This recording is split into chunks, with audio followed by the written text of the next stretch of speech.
Suvarloka is like absolute peace and joy and all upgraded life than planet Earth. Maharloka is much higher than Suvarloka. Higher level beings go there. When I utter the word higher level beings, don't have self-doubt, self-hatred, self-denial, whether you are qualified or you higher level being. Please be very clear. Let me make it very clear. Even if you have broken only one pattern due to the cognition, Swamiji is Paramashiva. He told me, so I will listen to him and break this pattern with this powerful cognition. Even if you have broken one pattern, it may be dropping non-vegetarian, or dropping this obsessive compulsive disorder, or dropping the postponing pattern, or dropping the laziness in the morning, early morning laziness, or dropping your shyness, dropping your fear to speak in public, even any one pattern, if you have dropped, cognizing my Paramashivatva, because Swamiji is Paramashiva, I should listen to him than to my patterns. With this cognition, even if you broke only one pattern, you are qualified for the initiation. You are qualified to be airlifted, conscious lifted to higher lokas. You are qualified to be fueled, empowered with the Tejas, Ojas and Kundalini Shakti to get into the Swargaloka, Maharloka, Janaloka, Tapaloka, Brahmaloka, Kailasa itself, Mahakailasa itself. Above the Brahmaloka is Parandama, Vaikunta. Then above the Vaikunta is the space where the Kailasa, and above the Kailasa, Mahakailasa exists. So even if you have broken one pattern, you are already initiated. You have qualification to be fueled, empowered, awakened with Tejas, Ojas, Kundalini, Shakti, entanglement, Shaktipada, Shaktinipada, initiation, and conscious lifted. Don't worry. Drop the self-doubt, self-hatred, self-denial. Oh, listen. I'll tell you one small incident happened. Once in the energy session, one person came to me and said, Swamiji, give me my past life memory. He wanted to know what he was in the past life and the past life memory. He has attended a meditation class, so end of the class, those days the physical energy session. So it was a physical hug. He asked me, he wants to know his past life and he wants me to reveal his past life memories to him. I just asked him, today you did completion. He actually attended a program, so he was going through the completion session. He was just crying, pouring during the completion. I asked him, why were you crying? He said, all my memories from the young age, they were so heavy on me. I'm not able to handle it. I laughed at him. He was maybe 40-year-old person, roughly 40. I told, just your 40 years of memory you are not able to handle. If I give you the past life memory, how will you handle? Don't you see you will go mad? He said, yes, Swamiji. And he just left saying, yes, I don't want past life memory and all, you are right. And he left. I want all of you to know what he did is wrong. Listen carefully. When he asked me, he wants to know about his past life, he was not wrong. But when I told him, will you be able to handle that memory? And he gave up, is wrong. He should have asked me, Swamiji, tell me how I can handle the large memory. Listen. The ability to handle large information without getting personally attached to it is Chitta Suddhi. Means purity of mind, memory. Purity of the mind takes you to Maharloka and opens up the Akashic records immediately. Listen. Listen carefully.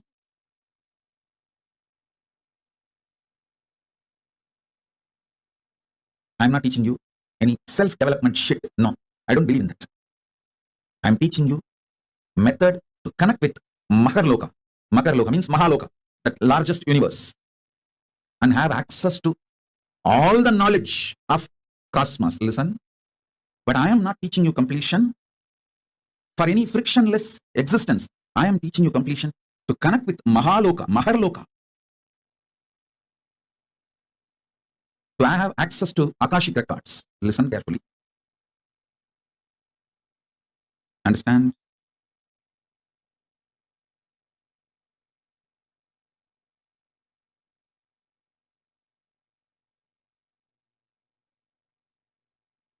Listen carefully. Handling large amount of material information without personal attachment to the information is Chitta Suddhi. So much of abuse and attack goes on me, but I never get hurt by any of those words uttered.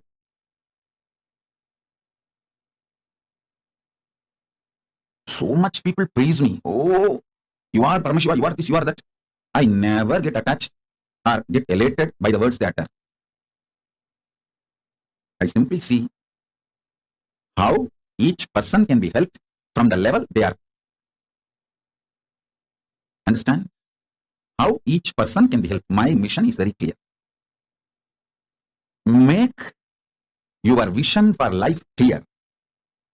Do not allow cheap people's strong words, good or bad. Listen carefully. Cheap people's strong words, whether good words towards you or bad words towards you, do not give respect for it. From right person, even if it's a good word or bad word, give complete attention to it. Let me repeat. Ability to handle large memory.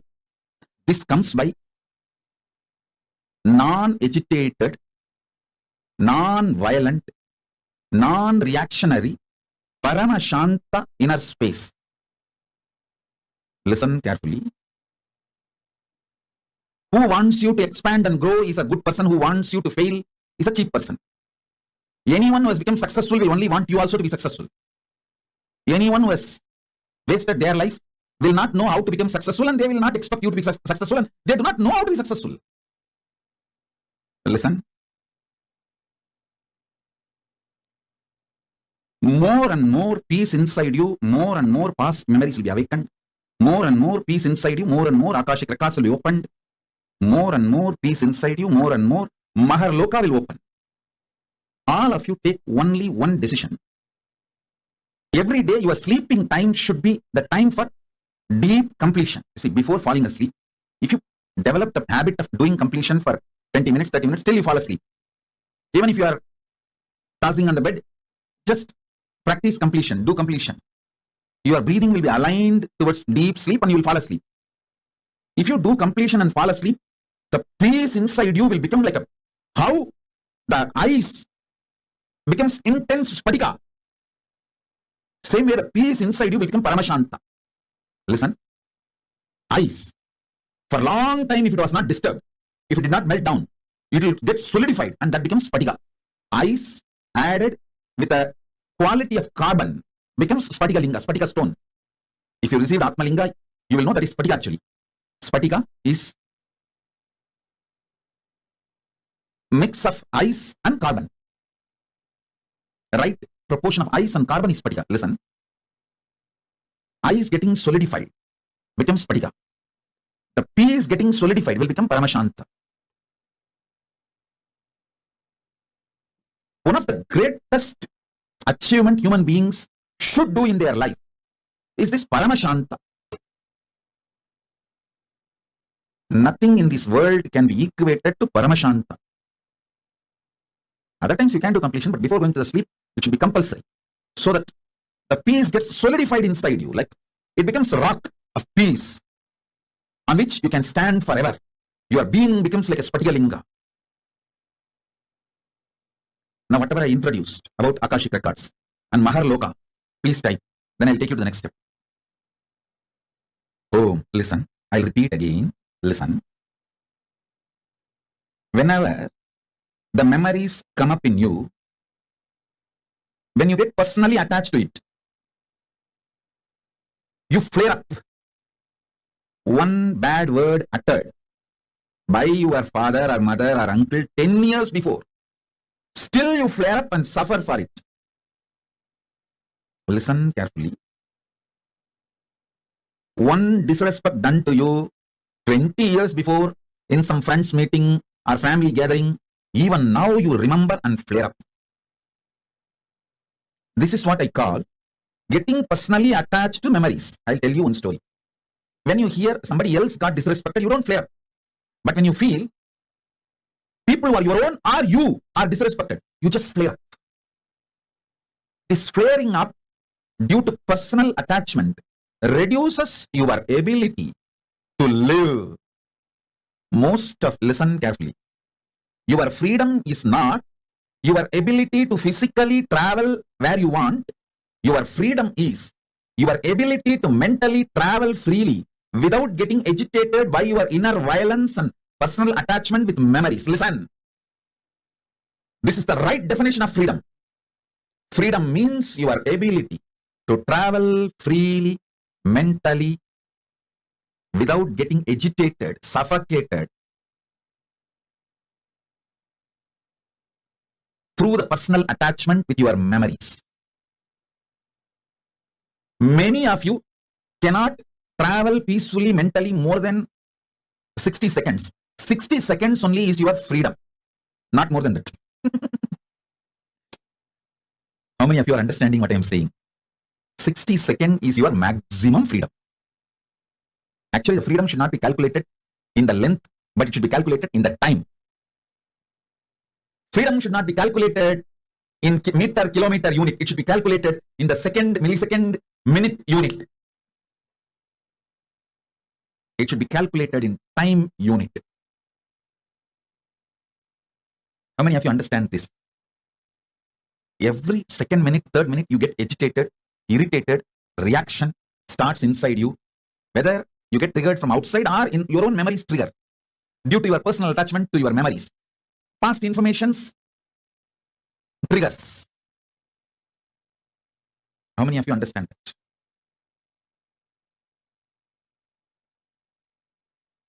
Now, all of you take a few minutes and type what I explained now. Your freedom should be measured on time, not on meter. It is not your ability to move around. It should not be measured by the ability to move around, number of meters, kilometers, all that. Your ability to move the world around, to move the things around you is the freedom. I don't move. Even out of the room I'm staying, but I move the whole world.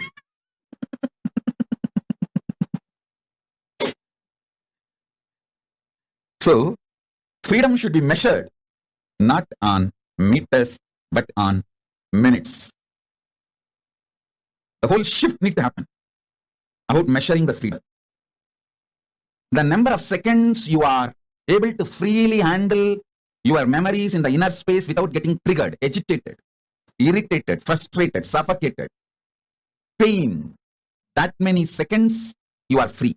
Freedom should be measured on seconds, not on meters. Not on meters, but on minutes. You are all measuring the freedom based on the meter. How many states you can travel? You are free to travel. How many countries you are free to travel? How you call that as a freedom? Actually, the real freedom is ability to freely handle all the memories without getting agitated, angry, triggered, powerless, pained, frustrated. That's exactly, precisely freedom. Listen. All of you now sit casually. See, actually switch on the timer. If you have watch or timer, switch it on. Sit casually and see how many seconds you are able to sit without getting irritated or agitated by some memory, something inside. Without getting powerlessness, pain, agitation, irritation, without having any of the trigger, reaction. How many seconds you are able to sit, just see. And then put your timing now. Put your freedom minute, the freedom unit in minute. Let's see. Let's measure each one's freedom. If you understand what I am saying, this freedom, then you will be able to understand the Pusala Nayanar story. The great Nayanar who built Shiva temple in his inner space, for which Paramashiva attended, rejecting the stone temple built outside by the king of Pallava Vamsa. Pallava king built a huge stone temple.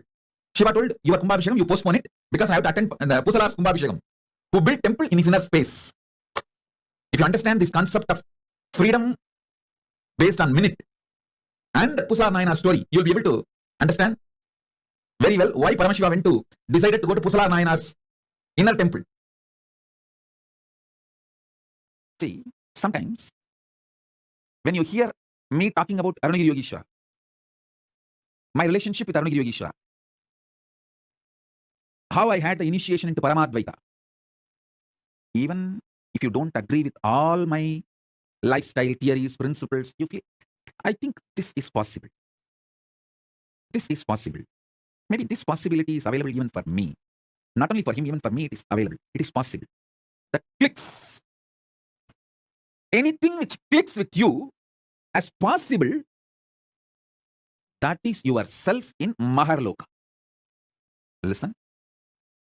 The part, the whole, which you deny due to your self-doubt, self-hatred, self-denial, SDHD, that personality, that identity, that self is the Swargaloka self of you. When I describe my higher possibilities, if it clicks with you, I feel this is possible even for me. When I narrate about Arunagiri Yogeshwara, or my death experience in Varanasi, or my enlightenment experience in Arunachala, or my experience of feeding Ganapati, how many of you feel, this is possible even for me? I don't think he is lying there. He may be doing many things which I may understand, may not understand, but he's not lying there and he's not telling lies. This possibility exists. Even I feel it is possible for me. How many of you click with those possibilities? Raise your hand. If it clicks with you, that personality, that self of you, which clicks with the higher possibility, is your identity, yourself in Maharloka, Mahaloka.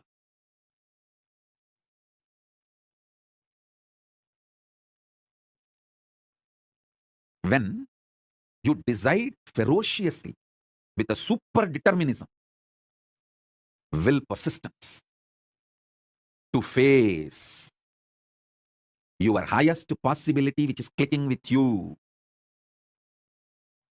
you manifest yourself, you face yourself spontaneously in Maharloka. I tell you, when I heard the story of Nambiyandar Nambi feeding Ganapati, I had the glimpse of my possibility of same. And I ferociously decided to face my possibility and manifested Maharloka here by facing my identity, myself in the Maharloka, and fed Ganapati. Ganapati ate. Ganapati ate from Nithyananda of Maharloka, not from Nithyananda of Bhuloka as you think. Finally, all 14 Loka Nithyananda merged into this Nithyananda as Paramashiva. But when Ganapati was eating, he was eating from the Nithyananda of Maharloka. Nithyananda, address, Maharloka, Maharloka. Nithyananda, who stays in Mahaloka, from his hand, Ganapati ate. Not the Nithyananda whose ration card address is Bhuloka. The beauty is that Thiruvannamalai is such an amazing cosmic airport. You can just beautifully slip, go up, come down very smoothly. The whole ecosystem's chemistry is that. Nithyananda staying camped at Mahaloka, fed Mahaganapati. So understand that. At the age of 3, when I tried to connect with him, I did not have a formal initiation. I heard the story of Ganapati eating food of Nambiyandar Nambi from one great Saiva Siddhanta preacher, Sri Selva Ganapati. And one word which he uttered just got stuck in my inner space. That Nambiyandar Nambi calls Ganapati, Mahaganapati Paramborule. Vandu en poojaye ettu unnamattaya. That calling, the way Selva Ganapati described, he is such an amazing teacher and preacher. The way he described, Mahaganapati Paramborule, that word just stuck in my heart. I came home and started doing the same. Of course, I did all my drama with Ganapati. I had many days playing with him, and it's not that day one he immediately ate. All that is different. All that I have described detailed 3-4 times in earlier satsangs. Please watch those satsangs to know the whole story. We have multiple times I have described the whole story. One thing I did with all my sincerity, I called Mahaganapati Paramburule to come and have prasadam, nevedyam. Understand? As I described in the earlier satsangs, when he ate, not only he gave me the Savikalpa Samadhi experience, he gave me such powerful experience of Nityatva. He opened the doors of Nityatva for me. It is such an extraordinary, eternal bliss.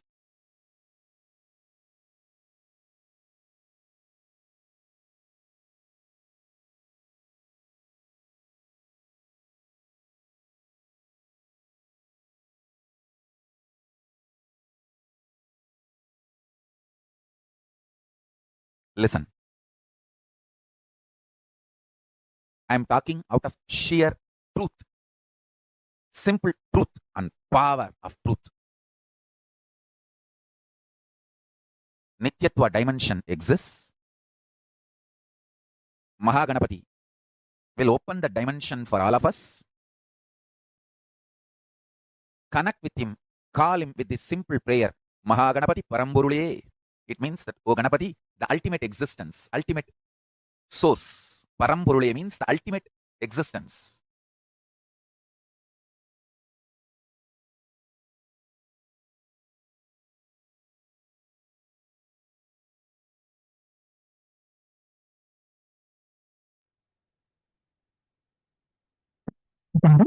So beautifully, Swami explained to all of us about the existence of Maharloka, how Maharloka exists, the largest universe, the largest loka of the universe exists, and what are the qualities of it, how it is existing. All of this Swami explained to us so beautifully, clearly. Now let's have a quick recap, and then we'll give you a few minutes when you all can post your questions and ask your questions. Right, now let's get started on it. I also highly recommend that every one of you carry always have your phone or something where you keep taking notes of these author cognitions you're getting and post it. That will really help you in making sure, especially when you post it somewhere and make it like a declaration, it will help integrate you and help all these cognitions go deeper inside of you. And let's understand now, I have a quick recap of what we all just learned. Now we learned about how Maharloka is the largest universes, exists much higher than Sargaloka. Higher level beings go here. Beings that don't have self-doubt, self-hatred, self-denial, all of them go to Maharloka. When you more and more peace inside you, more and more Maharloka will open up. When you decide ferociously with the super determinism, will persistence to face your highest possibility, which is clicking with you, you manifest yourself. You face yourself spontaneously in Maharloka.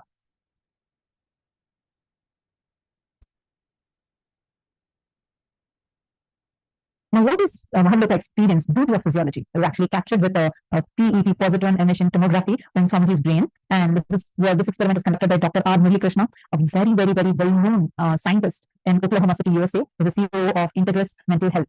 And this happened in summer 2004. Where he reports, first, the dominant hemisphere of Swamiji's brain was more than 90% shut down. It was as if Swamiji's brain had packed up and gone on a vacation. It was quiet and still, completely at peace. And Swamiji had made it so at will. See, like how Swamiji said, right? Now, whenever, like the Paramashanta in you gets deeper, your brain will be at your control. Actually, here he further goes on to say how Swamiji at will, like actually you cannot entirely shut down your brain.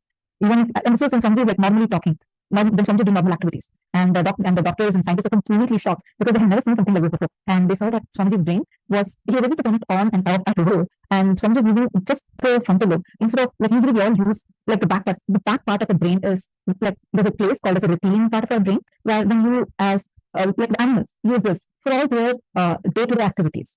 And from this, when you respond, it's only from unconsciousness. And it's very difficult for people to operate just from third eye. And the brain research showed that Swamiji's this prefrontal lobe of the brain was completely active. And Swamiji could turn it off and on at will. And we'll share more about this research later. Now, take a few minutes to internalize this. Even once, just once, if you have broken any pattern saying, Swamiji's Paramashiva, he told me, so I'll listen to him and break this pattern. With the feeling connection with Swamiji, if you've broken even one pattern, with this powerful condition and one pattern is broken, you are qualified to experience Maharloka. How many of you here have at least broken like one pattern like this. Like, for example, it can be you became a vegetarian. How many people here have dropped meat just because of your connection with Swamiji? Just Swamiji said and you dropped meat. Like now you don't even have a thought of meat anymore. How many of you have done like that? Put in the chat. Shane Dennis, I think I have. Quiz. I see some people raising hands. Samuel, you need to put in the chat. Yeah, okay, thank you. Okay, quiz. Quiz, we're able to drop meat because this is something that I've seen like so many people do. The moment you're connected to Swamiji, you'll just drop meat. I did that once. Yeah, even if you see, not just I'm not asking only like the moment you saw Swamiji, you drop it. No, at any time. Just because of the powerful cognition Swamiji is given, if you have dropped meat, you can tell. Sound is not clear. Nithyananda, could you please give me a moment?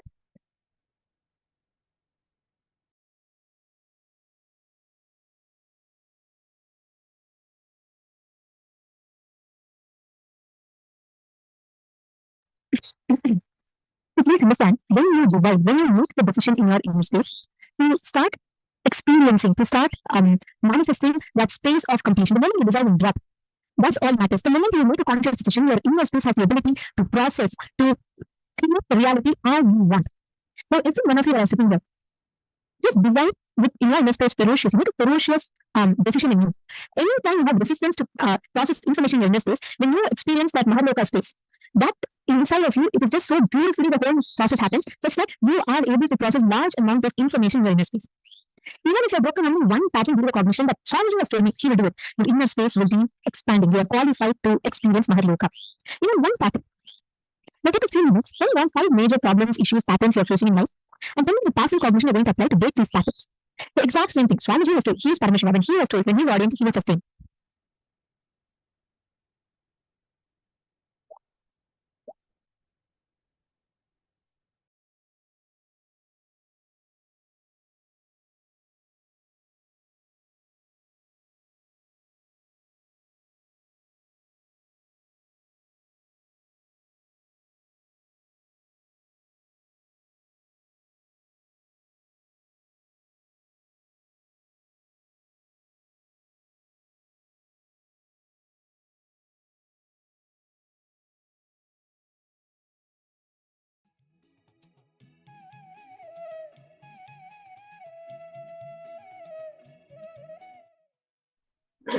Slowly relax.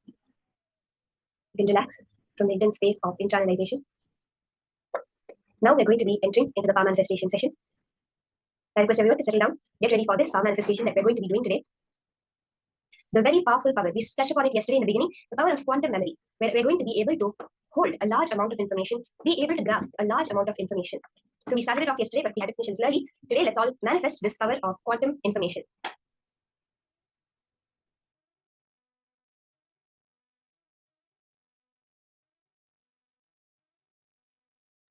So as I was saying, very clearly Swamiji reveals that our brain has the capacity to hold up to 240 shiploads of information. That's literally the actual capacity that each one of us have, even without the third eye, to hold information. But Swamiji is initiating us through the power of the third eye to be able to hold any amount of information in our brain.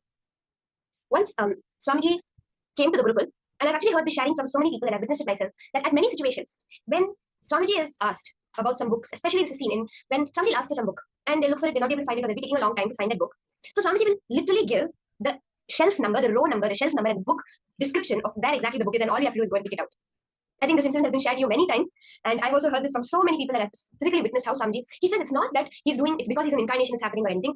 It is because as a natural being itself, that is our capacity. We have been taught that we cannot do it. That's the only thing.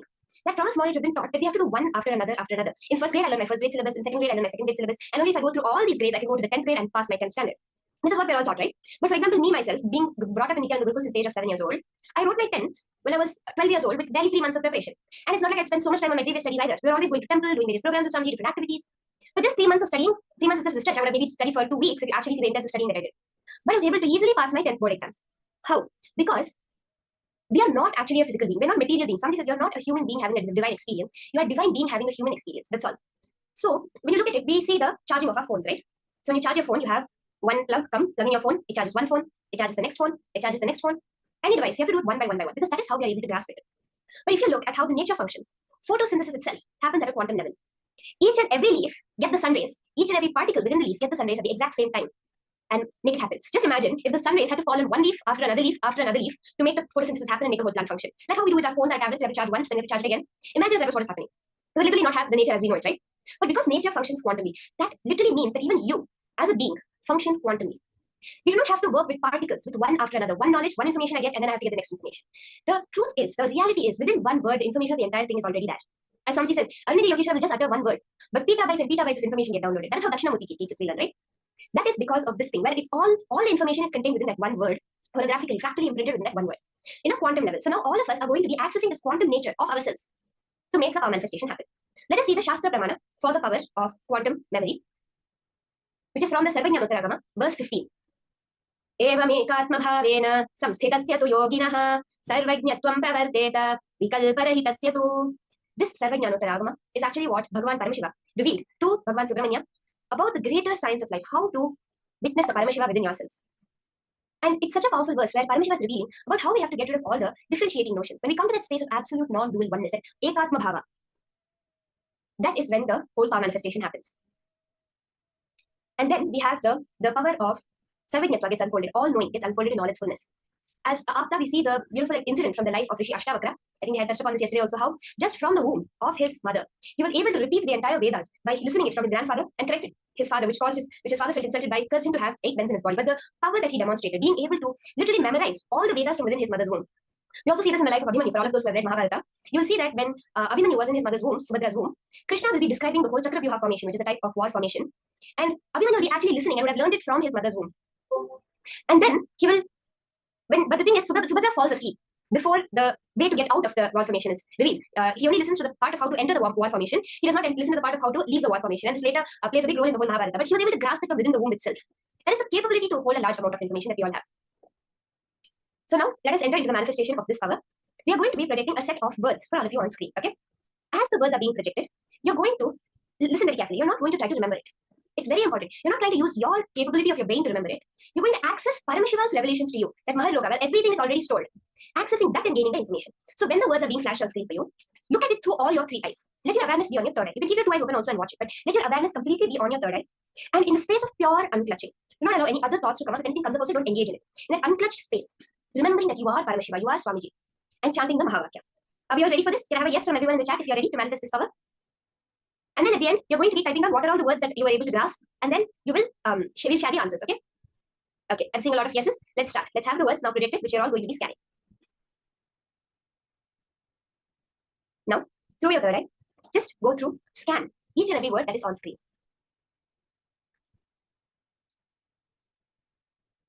To be on only for a few seconds. Just read through the whole thing once. And you're going to reproduce it through the third eye exactly in the same order.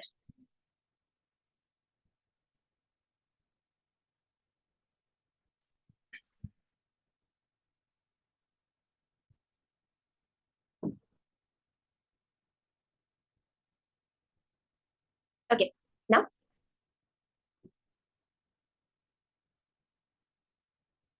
you're going to now take a few minutes. Everyone, you can pen down. Let's have a few minutes for everyone to just recollect through the third eye. Like how when you do the blindfold reading, when you do the body scanning, the same way you're going to consciously scan what are all the words that are projected. Now I want all of you to understand you're not doing something impossible. It's possible for each and every one of us as per science itself. We see that when people are put into a certain brainwave state, they are able to recall things that normally we never even pay attention to. For example, the number of every single license plate on the street when they were driving to work 3 days ago. Or else the meal they had 7 years ago on the exact same day. This kind of precise information is actually stored within the brain. But what you are doing now is not just going into some altered brainwave state or trying to grasp something that has already happened. No. You're connecting to the cosmic archives. That fabric of time and space, which contains all the information by itself, which is holographic in nature, and you're going to type out whatever Paramashiva reveals through your third eye. You're just going to witness whatever Paramashiva reveals and type it down exactly like that. So can I request all the participants, you can start typing down. Type it as a list of all the words in the order, in the exact order, okay?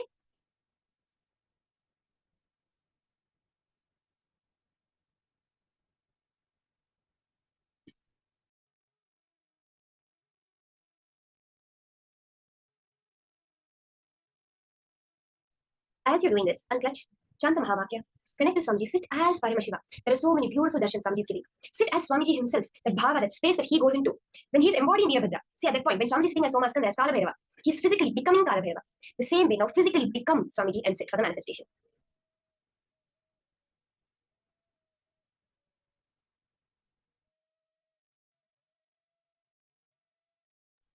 Okay, now let's verify the answers. You can all go through your list that you posted and verify throughout. I'll just read out the words and you can go through your list and verify. You can post how many you got right and how many you got right in the exact same order. That would be very good. Ma'am, Vimala, we have no issues, ma'am. See, if you're not saying, oh, I'm not remembering it in sequence, don't pay attention to that. Just write down whatever Paramashiva is revealing, okay? So the words are web, easy, brother, fashion, service, yoga, collage, bright, river, acorns, wardrobe, update, puppy, lotion, lamp, concern, painted, hills, friends, and towel. So these are the words you can go through and see whatever came right and whatever came right in sequence. You can just write down both of these and post. We will have another round now in a few seconds. Can you all just take 2-3 minutes and verify back whatever we had written down? See, if you're feeling like, oh, I'm not able to remember anything, only 2-3 words are coming, we have to clearly understand. Now itself, the very fact that you remember shows that Paramashiva is there within you. See, you cannot say, oh, this, for example, a cup is in front of you. You cannot say the cup has a memory, right? The cup is not going to remember anything. You remember the cup. But it's not like the cup every time you pick it up. Oh, I know you had some juice from me 3 days ago. It's not going to tell you that, right? Actually, your body itself is only a matter like that. It is because Paramashiva has reflected in that body, it is cognizing. And it's not that other items don't have Paramashiva. Every object is a reflection of Paramashiva, but the frequency at which it is vibrating differs. The frequency of consciousness that you are is the high frequency of consciousness. When you raise that frequency is when you really manifest as Swamiji himself. So because Paramashiva is manifesting, you have the ability to remember itself. So don't feel like, oh, I'm not remembering it, I'm not remembering in sequence, I'm not doing anything. The very reality you are seeing is Paramashiva's manifestation. Okay? So now let's have the next round projected on screen for all of us to start manifesting. We have a few more words this time, which we're all going to be scanning. As you're doing it, remember, only Paramashiva is manifesting. I cannot do anything even if I want to. Whatever I know as me, is body, mind, is dead matter. Paramashiva is the only Purusha, the only living, alive being. If the consciousness can understand this hand, if this consciousness has the ability to remember itself, why not remember anything that is there in front? It is only Paramashiva who is doing it.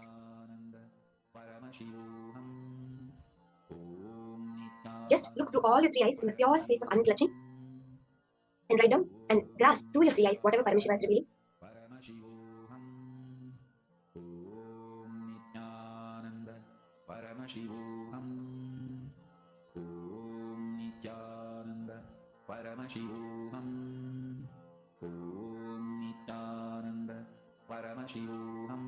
Okay, let's all now post. Let's all take a few minutes now to write down whatever Paramashiva revealed to you. I request everyone now to start penning down. Again, go back to the space. Whether it happens or not, whether you're feeling I'm getting it right or not, remember it is all Paramashiva's manifestation. It's up to him. What he wants to manifest, he will do it. What he doesn't want to, he won't. Let it be up to him. All you are going to focus on is experiencing him in every cell of your body. Don't focus on what is manifesting or not. The manifestation is just to check.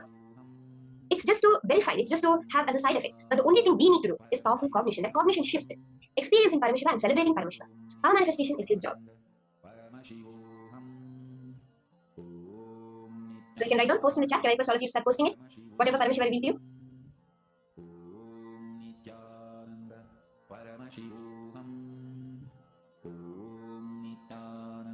Can I see some people starting? You can post everything that Paramashiva reveals to you. You can just post it like that. Let's now see the answers. Let's see what the words are that were just projected.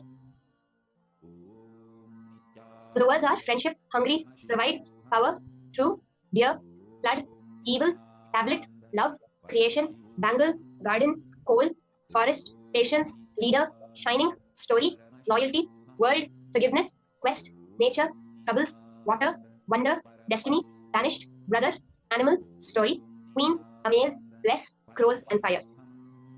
Go through your list and note down whatever Paramashiva revealed to you, how much it is matching now with the words that are on screen, and in what order is it revealed to you.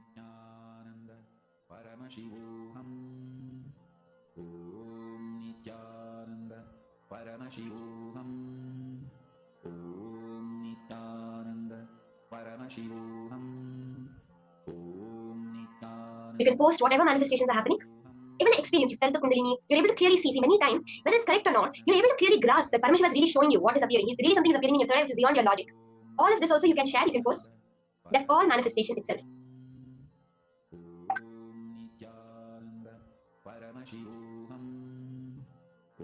Yes, now you can post in the chat, you can all post on your answers. I see many people posting the answers, having 5, 6, 7 words. The more and more we go through it, the more and more we get comfortable, the more and more power manifestation happens. See, actually power manifestation itself does not take time.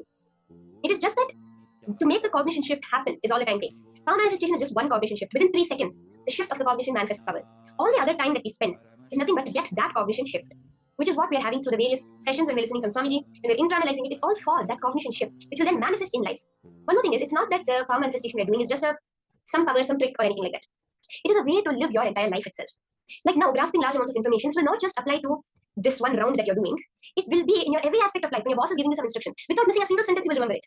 When you have some project to do, you don't have to keep going back and referring. You immediately just know everything. It's like the example of, for example, you're teaching a kid, a 5-year-old kid or a 7-year-old kid about gravity. Now, when you're describing gravity, you may say that, see, this is a ball, and I throw the ball, it falls back to the earth, right? It does not go up. That is what's the effect of gravity.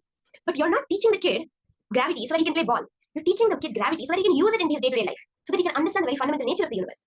The same way, the power manifestation time you spend here is like teaching the kid that if you throw a ball, it goes down. It's not to play ball his whole life. It's about understanding how the universe functions and using that in your life. That is what is power manifestation. Now, we'll be entering into the next session on the most powerful initiation from Swamiji, the Vishesha Diksha initiation, where we are all literally going to be getting that most powerful level of initiation from Swamiji himself. Getting the right to call Paramashiva whenever you want. This is literally Paramashiva's personal cell phone number you're going to be getting through the Vishesha Diksha. Let's now listen to the higher powerful cognitions that Swamiji has revealed on Vishesha Diksha.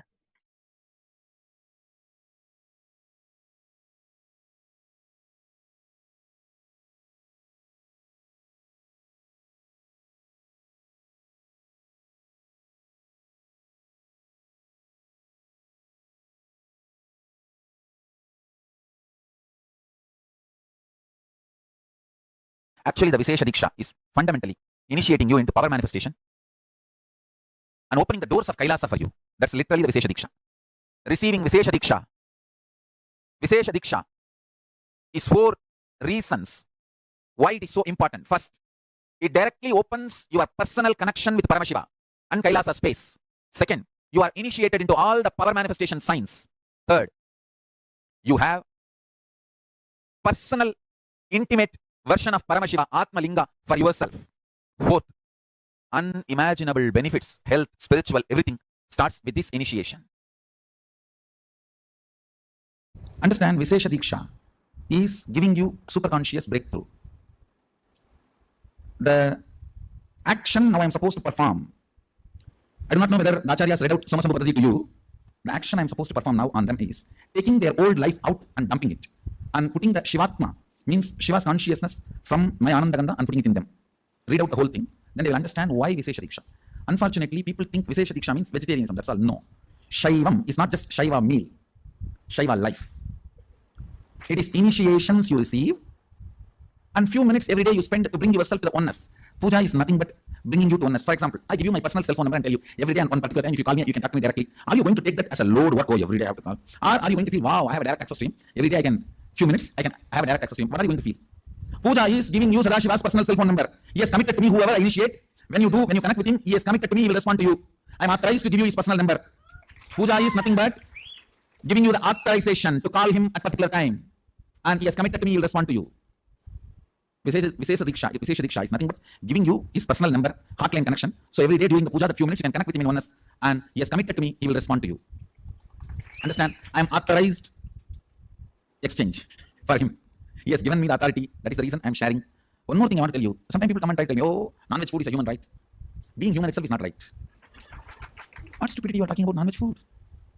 Your body is not made for that. I am not talking from the sense of moral. If you want to evolve into the next level, don't eat poison. Vishesha Diksha demands only 2 requests from you. One, you need to be vegetarian. Another one, every day at least 10 minutes you need to bring yourself to the oneness with the puja. 10 minutes is too less time. It doesn't take more than 10 minutes, I know. It's too less time. Sadashiva is demanding to respond to you every day and keep yourself in oneness. Actually, I don't promote any other spiritual practice. People ask me, should I do this technique, that technique? Twisting the eye and looking here and blowing the nose, this corner, that corner. I don't give you any technique. I only ask connect with him in oneness 10 minutes a day. I think maximum it takes 11 minutes. Anybody who listens to my words, I will strongly recommend you take Vishesha Diksha and become vegetarian. That will really help you. You cannot compare, understand? Whether you paid some 5,000 and came for NKO or paid few lakhs and came for MSS, that is not going to decide whether you are going to continue to manifest power and live manifesting powers. Whether you take Vishesha Diksha or not is only going to decide whether you are going to manifest powers or not. So please understand, the secret is in initiations and aligning yourself with the oneness, that's all. So I have to be integrated to Mahadeva. So I am revealing the truths as it is. Whatever is said and done, Vishesha Diksha is something extraordinary. Literally the whole system. Listen, I'll repeat. Paramashiva is real and he is available now, here, for all of us. Keep this as your inner space and cognition. Listen carefully, I'll repeat. Whatever cognitions you carry is the source of energy, life for your system. The cognition you carry decides how this is going to function. Your inner image, outer image, others image, life image. All the four are defined by the cognitions you carry. Your cognitions are your fuel. Your cognitions manifest your life. So carry this powerful cognition today. Paramashiva is real and is available now here for me. Carrying this cognition inside, chant Mahavagya, Om Nithyananda Paramashivoham. Based on this cognition, build your inner image, outer image, others image, life image, and manifest powers. You will manifest all the powers. So during the Vishesha Diksha, there will be Vishesha Diksha, Shiva Diksha second level. If you commit, you want to become vegetarian from now, I am authorized to remove your past karma of non-vegetarian, and I'll do it. Upasana is literally Samipya Mukti and Sarupya Mukti merges into Sayuchya Mukti. Understand? Intense prayer may start as Visishtadvaita, will evolve as Dvaita, and raise to Advaita and manifest as Shuddhadvaita. Whatever level it is, prayer is the most powerful, ultimate way of connecting with Paramashiva. Intense prayer, intense prayer, intense prayer, intense prayer. When thousands worship you, why do you bow down so much in front of the deities and understand this is the secret? When you sit in oneness, you should know very clearly, even when I pray, I am you. When you are operating in relative existence, you should know, even when I am one with you, I am praying. I am devoted to you. In relative existence, always be devoted. In reality, always be one.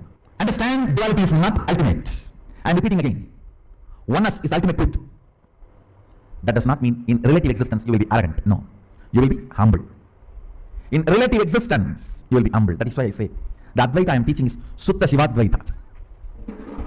In oneness, even when we pray, we are one with you.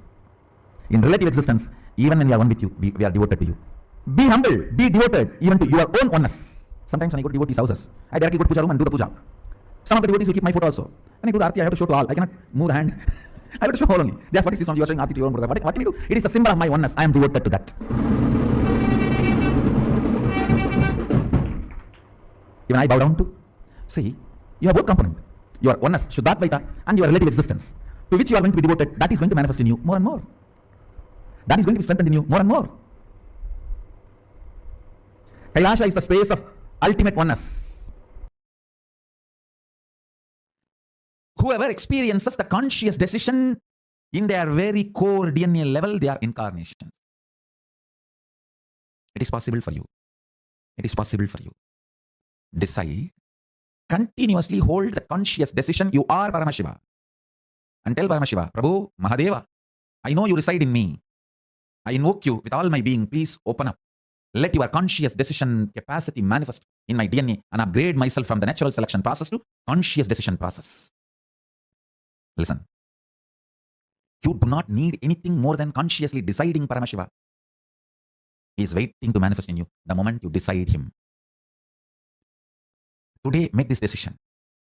I decide consciously, let ultimate God, Paramashiva, manifest in me. I may not be educated about his qualities, his identities, but that does not keep him away from me. My ignorance is no way interfering my decision to invoke him in my being. I know something exists which is ultimate, which is source of everything. So let that manifest in me. I am consciously deciding. This is more than enough for you. Because he is not waiting for a perfect call, he is waiting for a conscious call. Understand? No 911 call can be a perfect, hello, how are you? Are you doing well? How is your wife? And how is your father-in-law, daughter-in-law, mother-in-law? No. All 911 calls are from anxiety, from distress, from suffering, asking to save. Paramashiva knows every call we make to him is a 911 call. He does not expect perfection. He expects consciousness. That's all. Listen carefully. I'll give you the essence. Your body evolves, goes through the process of mutation and natural selection. That is the way from a one cell, your supreme mechanism on the planet Earth has evolved. The body you are carrying has evolved. The consciousness from Paramashiva, super consciousness, it descends. And you are both together. You are not just body, you are body also.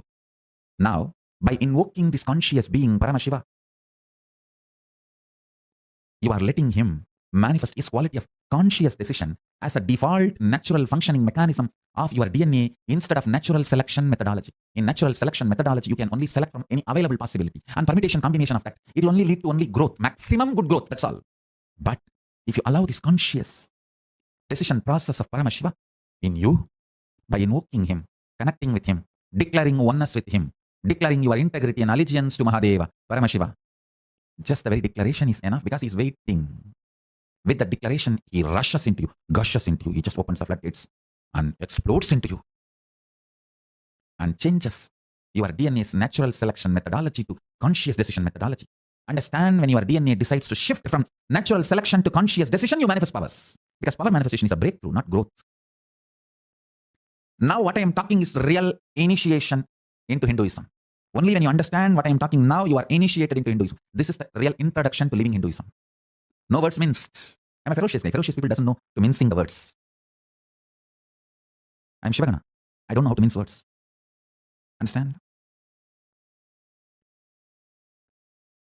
Declare your integrity to Paramashiva consciously and tell him, I really don't know how you look, your qualities, qualifications, identity, all that. But I know something superior exists, something ultimate exists, which is source for everything.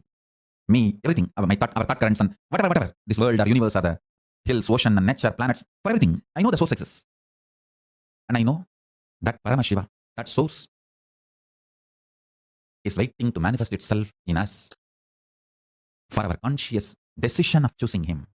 Understand?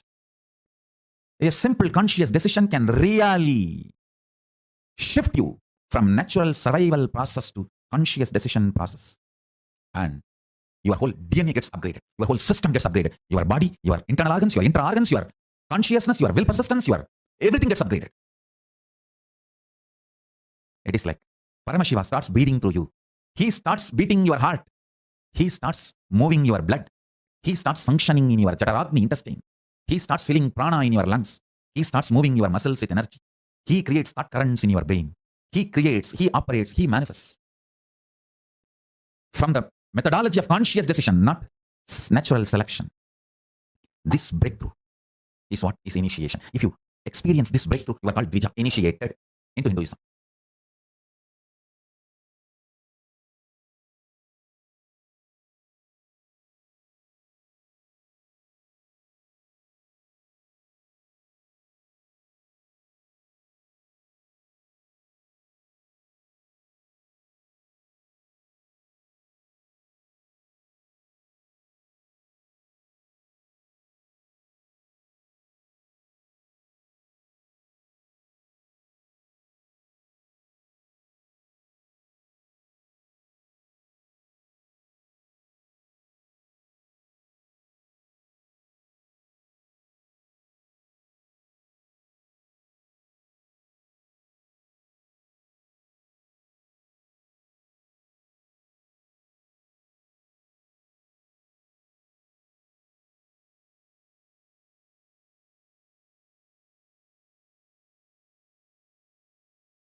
One of the most powerful, unique initiations in Hinduism.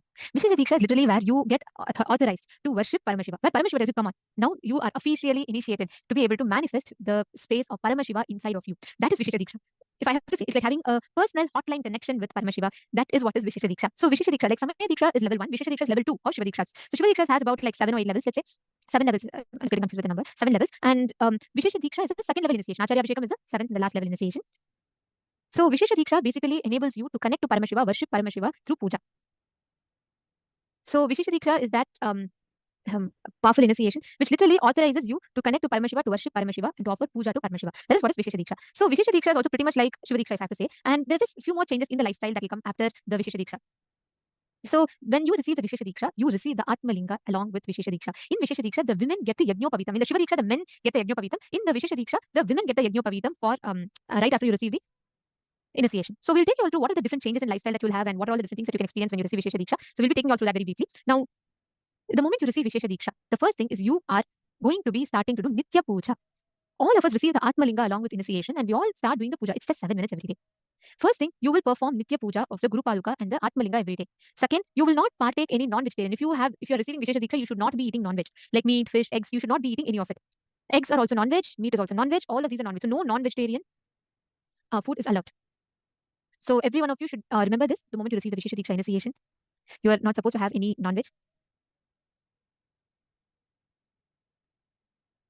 And next thing, when you receive the Vishesha Diksha, right, the first thing that starts happening to you is you start experiencing Paramashiva manifesting in your inner space. Vishesha Diksha is where when you leave the body, Paramashiva Ganas come to take you to Kailasa. You will not be having the same normal cycle as that of a person when he or she leaves the body. What they will have, you will actually be receiving this very powerful process, the very powerful initiation, where you will be experiencing Paramashiva's inner space manifesting inside of you. That is what is Vishesha Diksha. Next, every day offering puja to Paramashiva. Let's say if the whole puja is very short, actually, if you see all Kailasa we all do the puja every day. But let's say you're sick, you're unable to travel. In that day, if you skip one day, next day you have to do 2 times puja, which means not a single day you should skip the puja. Next is maintaining the diet where you eat no meat, no fish, no eggs, no mushrooms. You can have vegetarian food, no restriction in that, and no restrictions on onion, garlic, or dairy products in Agama. So you can have that. But just one thing I just want to make sure all of us are understanding very clearly. See, onion and garlic is not restricted as such, which means if you take onion, does not mean you lose the Vishesha Diksha. If you take meat, if you consciously consume meat, alcohol, it means you are not eligible for Vishesha Diksha. So understand that affects your Diksha. But onion, garlic, and dairy products, Swamiji gives a very beautiful reason. See, onion and garlic put you in early morning depression. They can only be used for medicinal purposes. There are certain medicines you have to take using garlic. That is okay. But you should not consume garlic as we all consume, like part of a regular meal. No. Second, dairy products, the only reason being, today, nowadays in the dairy industries, the cows are being tortured. They're sent to slaughterhouses. So just to make sure that the cows are safe, if you are sure that in a dairy farm, the cows are all being brought very happily and they're not being treated with violence, you can consume that milk. So it is not more like, it is not for a non-veg perspective, no. It is vegetarian, it's part of our this thing. But the only thing is, you have to make sure the cows, the source from which you get the milk, they should not be slaughtering the cows. The cows should not go to slaughterhouses. That's the only thing. Next, if by mistake you eat without realizing something contains egg or mushroom, immediately take haritaki powder and detox it from your system. Remove all the toxins sitting inside your system. Now, there are certain do's and don'ts the moment you get initiated into Vishesha Diksha. First one, the initiated disciple should not abuse Paramashiva, the cosmos. He should not abuse the Shastras revealed by Paramashiva. He should not abuse the Acharya and the Shaiva Sadhakas, the seekers. He should not cross the shadow of Shivalinga. That person should not eat food offered to Chandikeshwara. Chandikeshwara is the deity of Paramashiva. You will see in all the places, Shiva temples. So you should not eat the food kept to Chandikeshwara. And you should not cross the garlands offered to Chandikeshwara. You should not abuse the person who has received the Shiva Diksha. And till the last breath, he should do puja to Shiva, Agni, and Acharya. The only people that exemption is given for is children, ignorant, old people, women, kings, or sick. But even for that, please understand, even for this, as long as you are alive, you should do puja. It reminds me of a very beautiful incident that Swamiji tells from Swamiji's very own life. When Swamiji's grandfather, right, he was so sincere. Even the day he left his body, he was almost like 80 or something, I forget the exact number, or something like 80s or 90s, 90 years old. And even on the last day, he was so sincere. He got up in the morning, went, showered, sat, he did the puja, went to office, came back, did his evening anusthana, and he sat and left the body. That's how he left the body. It was such a graceful exit, Swamiji will say. Literally, it's in our blood and veins in Hindu tradition to do the puja. Nitya puja is part of everyone's life. Especially that you are initiated, you should make it a point to do puja every day. Puja should not be missed for any reason whatsoever.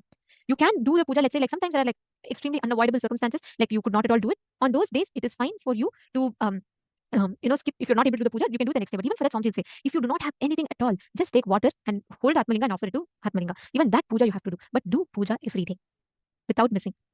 So far, are all of you clear? Do any of you have any doubts? If you're all clear, can you all put yes in the chat? Just want to make sure we're all understanding. How many of you are receiving the Vishesha Diksha today? Pankaj Kankaraya, no, you will be initiated today. So you're asking if you're already initiated? No. You will be initiated today. So today during the program, Swamiji will be initiating us into the Vishesha Diksha, and you will also be receiving that initiation.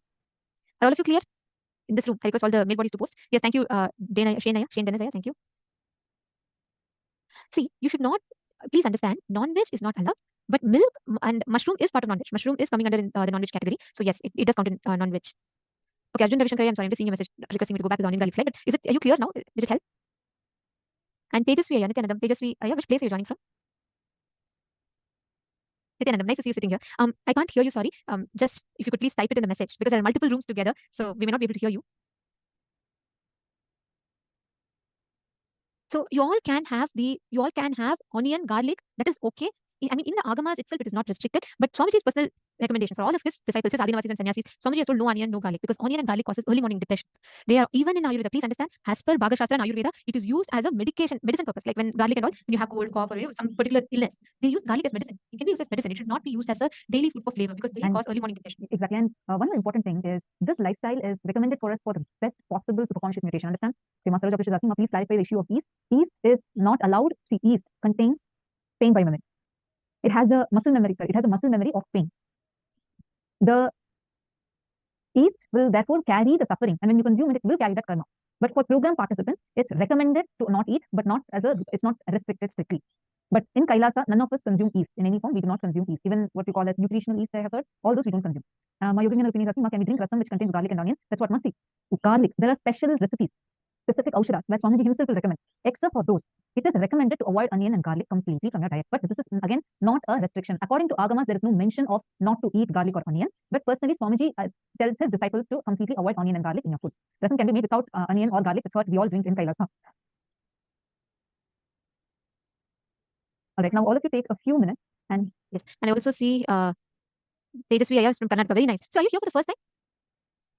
Are you here for the first time, or have you attended programs before? If you could just give a little bit of an introduction about yourself. Because then if it's first time, you'll be like, there are so many new things being discussed, so we'll just help you understand it better.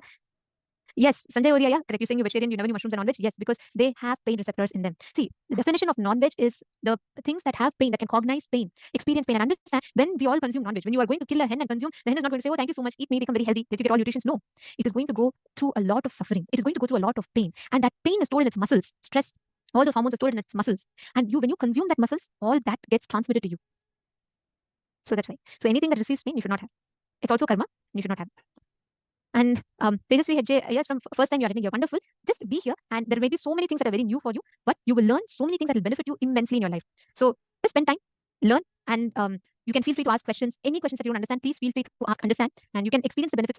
Also come every day, okay, as much as possible. And I know it's night time for you, and it's going to be a little difficult for you to manage, but every day be here, ask questions, and anything you have doubts, interact and understand, because Swamiji has provided a best gift through this, through Paramashivoham. So don't miss, and sit here, and you're saying you do Mahavakya daily, that's wonderful, do it every day, and just sit here, be available. You will see all the daily things that you do in your life, your job, your career, your wealth, relationships, everything will have a breakthrough just by you being here and learning and imbibing these cognitions. Okay, great.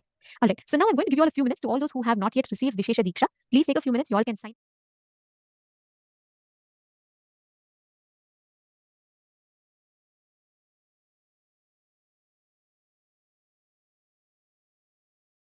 The program. So in the day one, if you remember, we learned about, like, we all offered flowers on the mandala, and Swamiji had blessed us, initiated us. The day one, if you had attended the program and took the initiation, that initiation is Shiva Diksha level 1. All those who have attended and taken Shiva Diksha level 1, you can sign up for level 2. Go ahead now and sign up. We'll give you all a few minutes.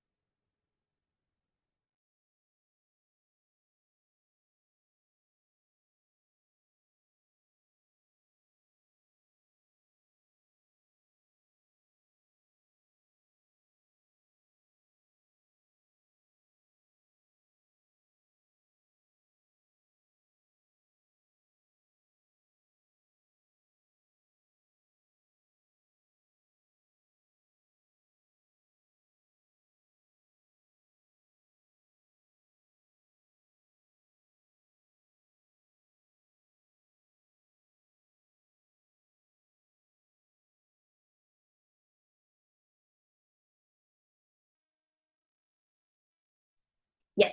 Now, after understanding about Vishesha Diksha, we're all going to be manifesting the powers now. That very space of installing Paramashiva in us. That's what we're all receiving today. The thing is, what Swamiji is doing is he's awakening that natural, that I am Paramashiva, that thing within us. We all have a contact with Paramashiva. We never realize it. It is only after the initiation of the Guru we realize that is that. And all of us with this initiation now, we can manifest powers.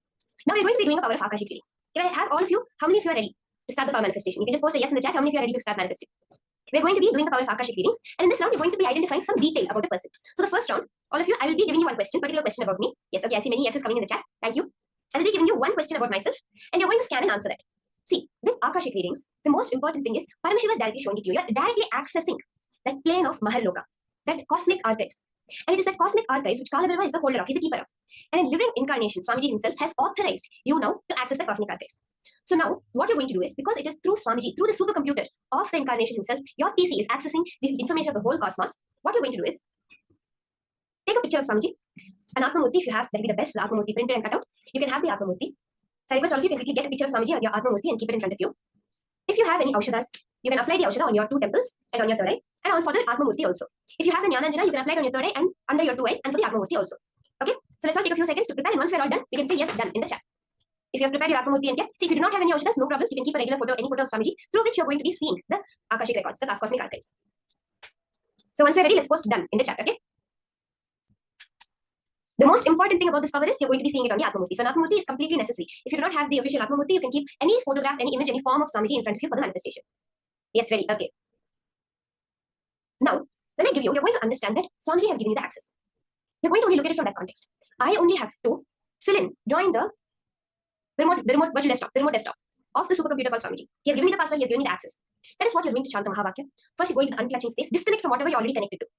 Chant the Mahavakya, raise your frequency, hold the feeling connection and connect back into that laptop. Now, through all your three eyes, you're going to look at the Atmamurti. And remember that you don't have to do anything now. You're relaxing from doing. That is the most important part. It's like your natural state is Paramashivam, our deep sleep, which every being in the world, despite how many sufferings they're going through, despite how many pains they're going through, everyone goes to deep sleep. Whether you just won a lottery or you just lost your job, you'll still go into the same deep sleep. Because that is our natural state. The space of Samadhi, of manifesting powers, of Paramashiva, is nothing different from your deep sleep. Just that you are aware. Your consciousness has penetrated that. That's all. Are you all understanding? So now you're going to be bringing back that space of deep sleep, but with pure awareness. If you can sleep deeply with your head, neck, and spine in a straight line without falling, without moving, you're in Samadhi. And understand it like this. That is what we're all going to be doing now. For this round of manifestation, you will keep all your three eyes pinned on Swamiji. It will appear very clearly in golden letters.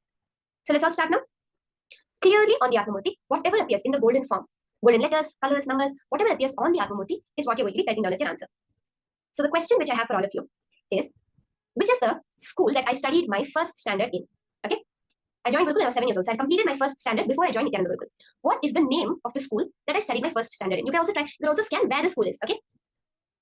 So can I request all of you to start the scanning? Chant the Mahavakya, connect to Swamiji intensely, let him flow through you, and whatever appears in the Atmamurti, type it down. So we'll have a quick rundown.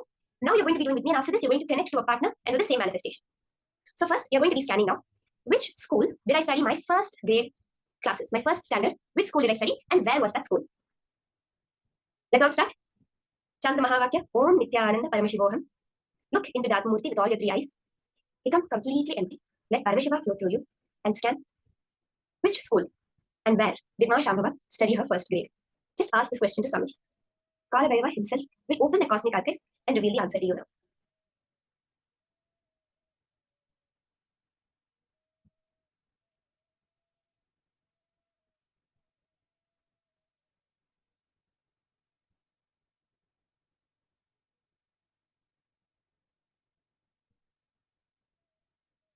Intensely connect to Swamiji.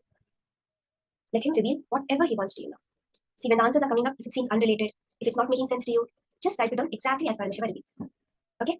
Let there not be any interference from your ideas of what it may be. Just scan what is the place and the name of the school that I studied my first standard.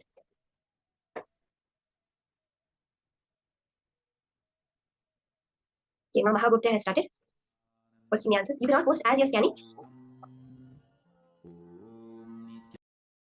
Om Nithyananda Paramashivoham.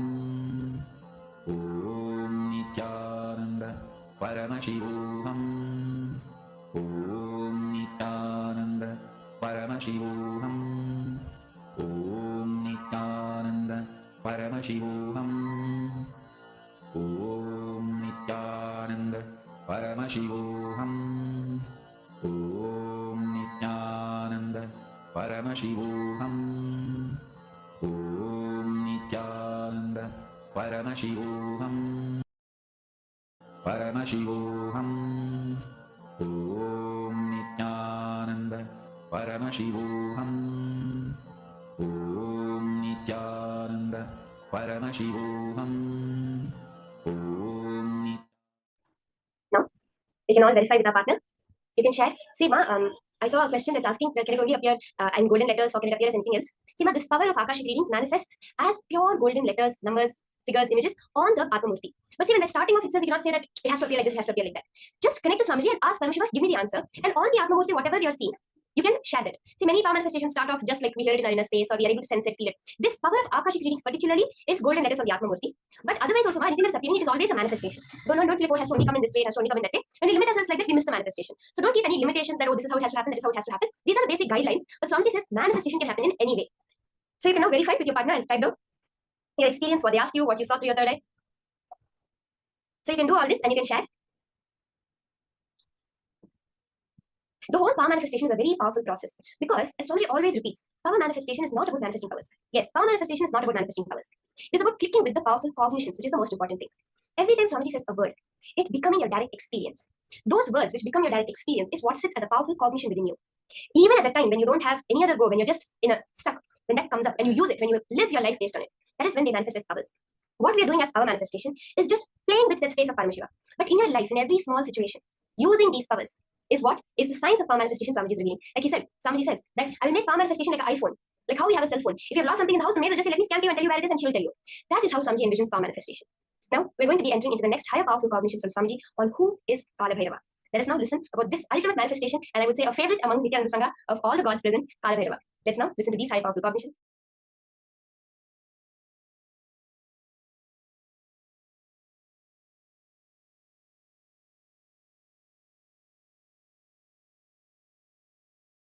Kalabhairava assumed the form of Kalabhairava. Mahadeva assumed the form of Kalabhairava and removed the false identity of Brahma and gave Shivoham experience to Brahma today. Kalabhairava did not stay in that very form for a long time. You just see, each of Mahadeva's action is considered as one incarnation. When he came out and destroyed Daksha and his Enya, that action is Veerabhadra. When he came out and destroyed the arrogance of Brahma and gave him Shivoham experience, that action is Kalabhairava. See, at one point, constantly creating, Brahma forgot he is doing it because of the blessings of Mahadeva, with the energy of Mahadeva. See, the Brahma's Kamandalu, which is the sacred water, out of which he creates whatever he wants. That water is the Abhisheka Tirtha of Mahadeva. The water washed the Mahadeva's body. That is why in all Shiva temples, where the sacred water, the sacred bathing, sacred bed water, what you call Abhisheka Tirtham, where it flows out, there Brahma will be standing with his Kamandalu to constantly refill his Kamandalu. Go to any Shiva temple, you will see where the sacred water flows from the Garbha Mandir, the Abhishekam water flows, there Brahma will be standing with his Kamandalu, because that is where he refills and creates the whole cosmos. Unfortunately, by constantly creating, he forgot from where he is refilling his Kamandalu. He was also given the 5 head by Mahadeva, but suddenly he became a little egoistic and arrogant and started thinking that the Shivoham has to happen from inside out. It should become experience and then start coming out. And this guy, out of his hypocrisy and arrogance, started declaring, I am everything. So now Mahadeva has to make him understand and give him that real Shivoham experience. So he just wakes up from his Samadhi. Kalabhairava comes out. The Lord of Time comes out and just cuts the 5th head, which has become a little arrogant. The moment the 5th head is gone, Brahma realizes he is also bound by time. And he realizes that it is hypocrisy that made him feel he is the superior. The moment he surrenders, Mahadeva again gives him the Shivoham experience and gives him the place back in his temple and says, you can start refilling your Kamandalu from now on and continue the creation. And he gives a permanent place in all temples of Mahadeva where the Abhishekam water, the holy water, the sacred bath water goes. In that place, it's called Gomukam. In that Gomukam, always the Brahma will be there to fulfill his Kamandalu and do the creation. Kalabhairava is one of the most powerful expression of Mahadeva. Most powerful expression of Mahadeva. He is the energy on which all the memories are stored. All the memories are stored. Space is the energy where all visualizations are stored. Time is the energy, all memories are stored. Cosmic record keeper. All the word documents are kept with Kalabhairava. All the visual documents are kept in the space. The space, embodiment of space is Nataraja. So Nataraja keeps all the visual documents and Kalabhairava keeps all the word documents. So anything happened, happening, yet to happen, you can just ask Kalabhairava, he'll pull it out and give the whole record. And moreover, most powerful expression, easily accessible. The moment you call, he'll be there. That's the beauty of Kalabhairava. Life is only for the people who start thinking, living Advaita, who start thinking, living in the space of completion. I tell you, I am revealing the logic of Kalabhairava to you. The logic of Kalabhairava is the logic with which life is operated. Understand? None of your questions life cares about. You go on asking questions. Why good people suffer, bad people flourish? All those questions are from your arrogance. Life never cares about your questions. Life will not care about your questions. Life will not care about your stupid rationality. Life will not care about your illogical logic. Kala, he goes on happening. He goes on happening with this one logic. Understand? Just with this one logic. The decisions made out of completion fulfills you, and whatever decisions you make out of completion becomes reality in you. It is your decision, your courage to be in the space of completion. Only that is rewarded. The more you try to cheat life with your hypocrisy, life does not just cheat you back, it beats you back. Understand? The soft, goody-goody, hypocritical, civilized fellows go on question the terror form of Kali and Kala. Whether you question or don't question, the logic of the Kala is life. He runs the life. His logic wins. His will prevail. Life is not for the people who claim innocence for their ignorance, who try to claim any special thing because they are victims, powerless, ignorant. No. Be very clear. Life is run by Kalabhairava. Kala. If you stand up with powerfulness, he will mirror that. If you stand with powerlessness, he will mirror that. If you stand up with responsibility, he will mirror that. If you stand up with irresponsibility, he will mirror that. If you are powerless, the only thing he will tell you is complete with it and get out of it. Complete with it and get out of it. Complete with it and get out of it. Feeling you are a victim is nothing but taking revenge on your own life. It is suicide. You killing yourself, you destroying you. Feeling victim like is you killing yourself, destroying you. Listen. Completing. All the incompletions. Getting out of the victimhood is living Advaita. Understand? Advaitic activism means again and again and again bringing yourself to perpetual completion. Perpetual completion is life. Life runs by perpetual completion. Life runs by perpetual completion. Understand? Perpetual completion is Advaitic activism. Constantly complete yourself. Completion is nothing but the decision to drop your past incompletions and never let them have influence over you again. That's all. Never let them have influence over you again. That's all. When you start doing perpetual completion, when the perpetual completion becomes your lifestyle, in every step you know how to be active Advaitically, how to have the Advaitic activism. A lady devotee with a mentally little challenged child goes to Ramakrishna and asks, what wrong I did that I have got a child like this? Ramakrishna says, remember the child is God and take care, you will become enlightened. Because the simple act of giving love strengthens your Kala dimension. And if you remember, cognize to whom you are giving love is God, it becomes devotion. I tell you, every time you share love, every time you use love as a strategy for your existence, the joy oozes out in your being is the strength of Kalabhairava. Strength of Kalabhairava. Kalabhairava is eternally loving, caring, blissful, ferocious, ecstatic, blissful, ferocious. Meditate on him. Be eternally loving like him. You will be just. Understand? All justness manifests from extreme love. That is why Kalabhairava is Lord of Yama. Kalabhairava is the Lord of integrity. Kalabhairava is Lord of justice. All justice is delivered cosmically only from the pure space of love. Maintain the intense space of love.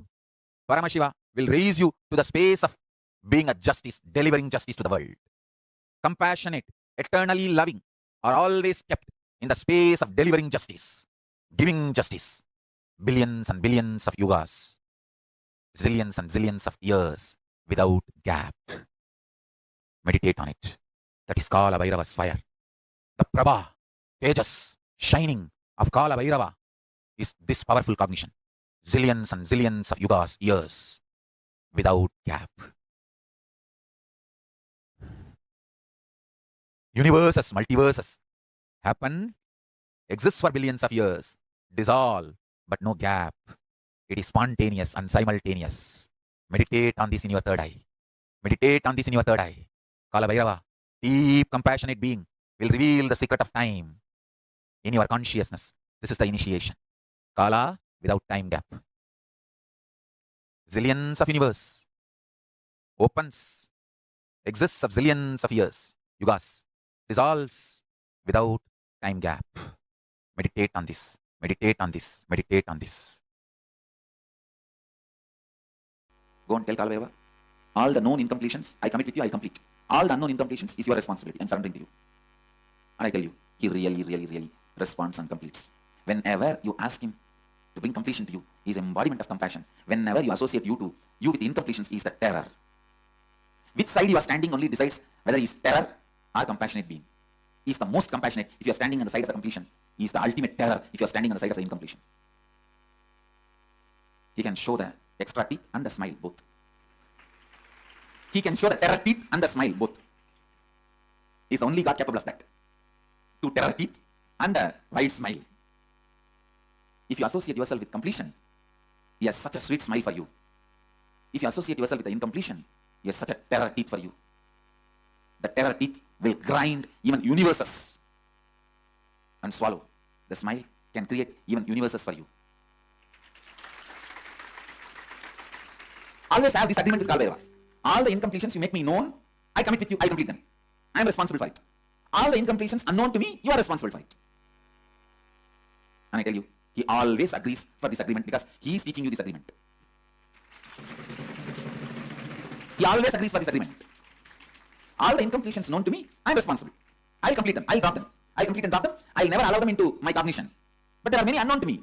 I cannot do anything about it. That you are responsible. I tell you, he is the most sweetest God. He is the most sweetest God. He is the Lord of completion. He can heal any incompletion. Not only heal, he can just make any incompletion irrelevant. He can just make them irrelevant to your life, and you means you will even forget you had incompletion in that area at one time. He is time, Kala, Lord of time. So go and tell him, all the incompletions I have about my vision, my seeing, which is known to me, I am responsible. I'll dig them out, and complete and drop. Whatever is not known to me, you are responsible, complete them. Or make them known to me, so that I can complete. Either I should be Lord of life or you should be Lord of life. No third person in between you and me. That's all. Either I should be or you should be. No unknown zone, no blind spot between you and me. Not having blind spot between you and Guru is surrender. Not having blind spots between you and Kalabhairava is authenticity. No blind spots.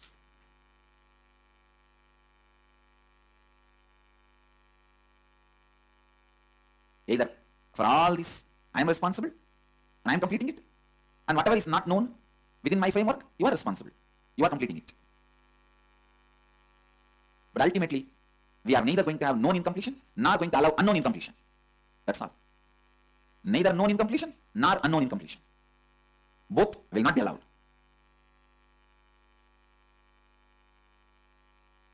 Everyone who has spectacles or contact lens, today tell Kalabhairava, go and sit and talk to him. Our Bridi Kalabhairava will simply talk back to you. You don't even need to talk for him. You just go and talk to him, you'll see, he'll answer. You will simply listen to the answer in his own voice. You don't need to say, how you do in the temples, oh God, please save me. And then you talk for the God also. Oh my son, don't worry, I am here, I will protect you. For our Kalabhairava, you don't need to talk back. You just say, oh Mahadeva, please protect me. He will say, hey, what you are trying to act here? Complete with all this incompletion, others I will take care. He will talk to you in his voice. He is Swayam Prakasa and alive.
Kalabhairava is a lord of time, which means when you connect to him, like Swamiji said, when you stand next to him citing your authenticity, he will be the most sweet test to you. When you stand next to him citing your inauthenticity, he will be the most terrifying for you. What you stand, which side are you taking in front of Kalabhairava? That is what matters. Which side are you standing on? What side are you taking? This is like one of the best revelations by Swamiji. Please understand, every time you stand in front of Kalabhairava, if you take the side of incompletions, if you side your powerlessness, if you believe inside you, oh, I'm very weak, I'm very powerless, I can't do this, I can't do that, then Kalabhairava will only reflect that to you. If you stand by the side that you are powerful, you can manifest, and you know whatever is unknown to you or yet to be known by you, like Kalabhairava, take care, he will take care. Wow, very nice. Shane Denizaya, very nice. A beautiful experience. Actually, we see so many people have had the darshan of Kalabhairava and have seen Kalabhairava physically. So many people have had this experience. So don't even, that is like 100%, it's a vision, it's an experience. And understand, please be informed, if you can see Kalabhairava in colors, if you're able to see him appearing, it is a vision. Swamiji says, actually, very beautifully, Swamiji explains this science. There's like an automated intelligence layer around Swamiji, which like we have these different layers of bodies, right, in us. Like that, one of the layers is this automated intelligence layer, which will actually, the moment you pray to Swamiji to have darshan, you will have that automated layer which will respond to you. So Swamiji has said many times, even Swamiji will not know who has had a vision because that it's an automated intelligence kind of a thing. So the moment someone connects, it's like an automated system that's set up, you will receive a response. Mahesh Nayakaya, Nithyananda, I see you very sincerely listening to the program. How has your experience been so far? Do you have any questions? Are you enjoying? Are you understanding? Or is there some clicks? Or is there some questions that you'd like to ask? Please go ahead and feel free to interact and share with us. The more and more each of you interact and whatever understanding you're having, when you share that, the very way you are cognizing these truths will become more deeper. Kalabhairava, understand. Life is run by Kalabhairava. Kala. If you stand up with powerfulness, he will mirror that. If you stand up with powerlessness, he will mirror that. If you stand up with responsibility, he will mirror that. If you stand up with irresponsibility, he will mirror that. If you are powerless, the only thing he will tell you is complete with it and get out of it. Life is only for the people who start thinking, living in the space of completion.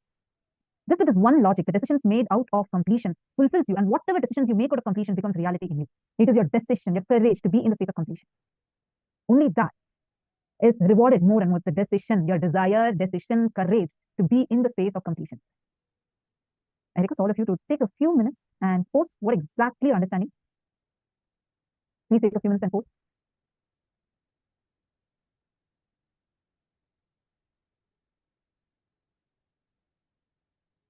Be carefully. Every one of you that are sitting here, as you are all writing, identify the points in your life. Which are the points where you side with your incompletion? 5 patterns where you felt completion is not possible. Like you felt, you know what, I don't think I can handle all this completion, etc. I don't think it's this thing, so it is a very difficult thing. I don't think it's for me. Write down every time where you felt completion is not possible.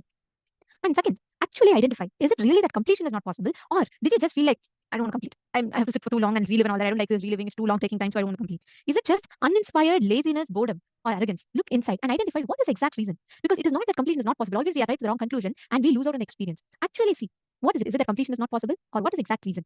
I request every one of you to sit and pen down. And today we're having a very, very important initiation. All these are preparatory process for that. So please write down sincerely.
Yes, please relax. Now, please understand every moment in your life that you deny completion to yourself.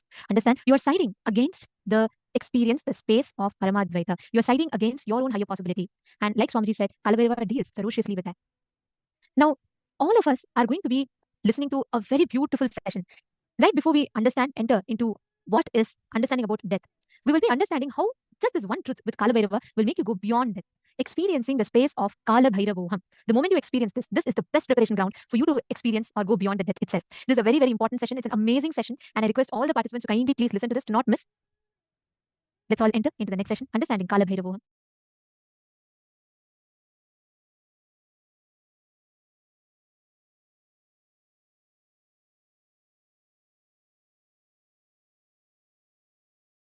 Ferociousness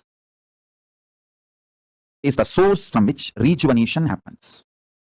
When you allow fermentation of ferociousness inside you, rejuvenation happens. Understand? The more rejuvenation you allow, more you will be manifesting Paramashiva. More enlightenment energy, more and more you will manifest best things of life when you allow rejuvenation. You will be having more transformation, you will have better health, you will have higher energy, you will have higher powers, you will have everything best when you allow more and more rejuvenation to happen in you. Rejuvenation is too important. Listen.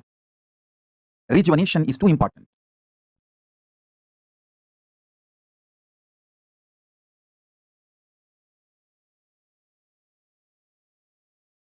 Listen.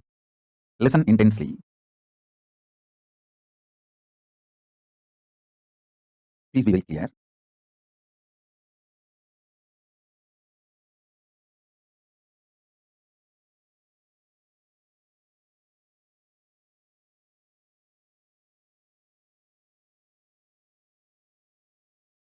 I'll define ferociousness. Ferociousness means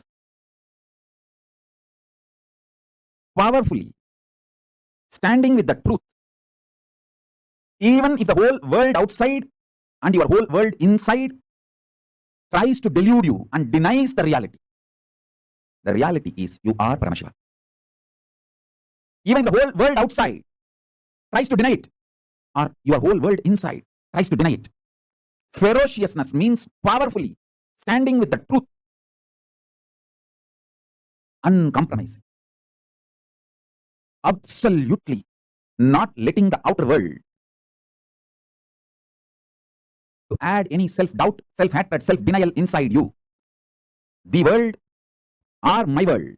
See, your outer world is the world, and your inner self, your inner space is your world, my world. For you, my world. For me, my world. The world or the impacts of the world on my world, nothing should be allowed to dilute you, to lower you, powerfully standing up with the truth. You are Paramashiva is the truth, ultimate truth. You should come to this conclusion because it is truth, not because if you believe you are Paramashiva, you can manifest powers, you can have this, you can have that. All that as a reason. See, when you cognize you are Paramashiva, you will manifest powers, no doubt. You will play with life, no doubt. Your whole life will be Leela, no doubt. But you should cognize you are Paramashiva because that is the truth, not because there is a utility value because of the truth. That is the truth. So, deciding to cognize the truth uncompromisingly because it is truth, powerfully, is ferociousness. Ferociousness should be cognized as uncompromising, powerful cognition of the ultimate truth because it is truth. Ferociously deny all the denials in the outer world or in your inner world. In the world and the impact of the world, outer world, in the inner world is your world. In both worlds, deny absolutely anything other than the ultimate reality. I'll describe precisely step by step. In the initial level, you will try to hold powerful cognitions like you are Paramashiva, the ultimate reality is you, and try to gamble with those powerful cognitions. I will believe I am the ultimate reality if my spouse stops fighting with me. I will believe I am the ultimate reality if my boss gives me vacation. I will believe I am ultimate reality if I get pay hike. You will try to gamble. Ferociousness means cognizing the highest reality because it is reality. Cognizing the powerful truth because it is the truth. once initiated by the Guru, be very clear. The ultimate truth should be lived uncompromisingly. Listen, you are Paramashiva. See everyone, everything as Paramashiva. Just uncompromisingly, powerfully hold this truth in your inner space and start acting on it. This is ferociousness. Anything you fill in your logic becomes your imagination. Whether oneness or any decision you take, anything you fill your logic, it becomes your imagination. Anything you fill your breath, your heart, it becomes your visualization. Anything you fill your depth, that becomes your declaration. Then comes time, length, breadth, depth, time.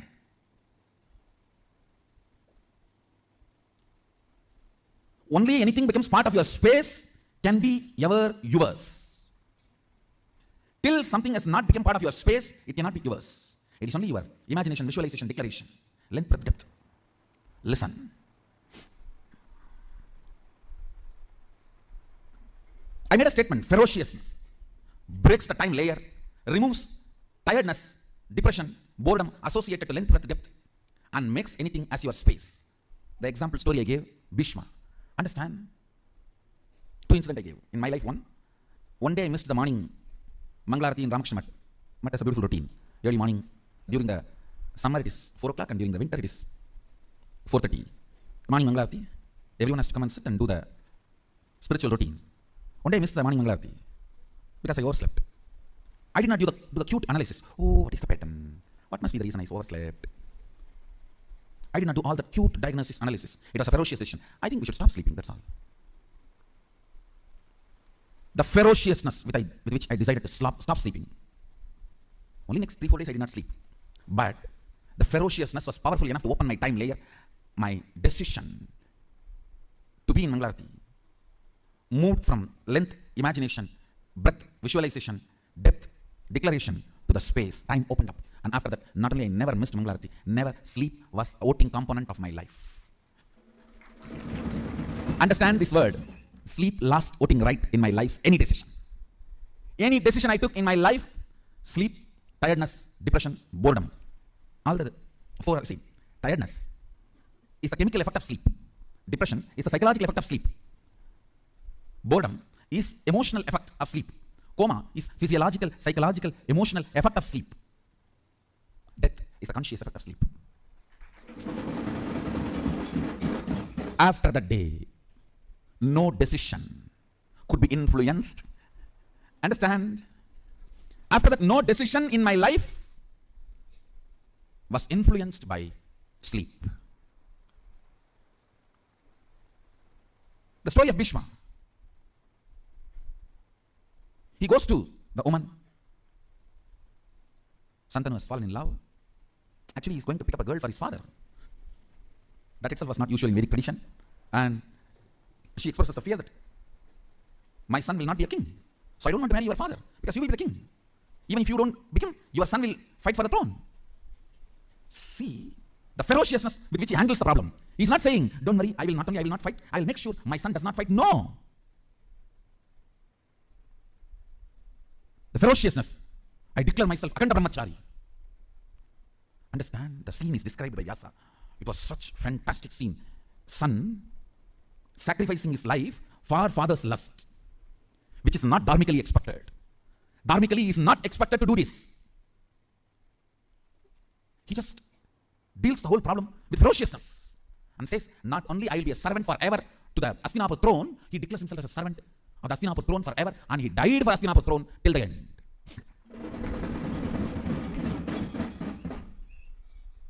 Understand? He dropped his body to protect Hastinapur throne. The last act he did, giving all the spiritual and dharmic strength he had to Dharmaraja. Now he is Hastinapur throne head. Before he left the body, he made sure the right person is in the Hastinapur throne, Yudhishthira. And he infuses all his best things, Vishnu Sahasranama, and the system to rule.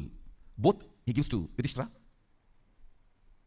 I don't know how many of you know, Vishnu Sahasranama was chanted by Bhishma on deathbed. On our bed, he chanted, and he gifted the great spiritual principles of administrating a country through a spiritual way, and gave literally everything to Hastinapur throne and left the body. Listen. See, in our Puranas, every incident and the boon and the whole story you need to connect and see, only then you will understand the principles. He declares, with all the ferociousness, No more sex. I'm a brahmachari, Akanda brahmachari. Understand?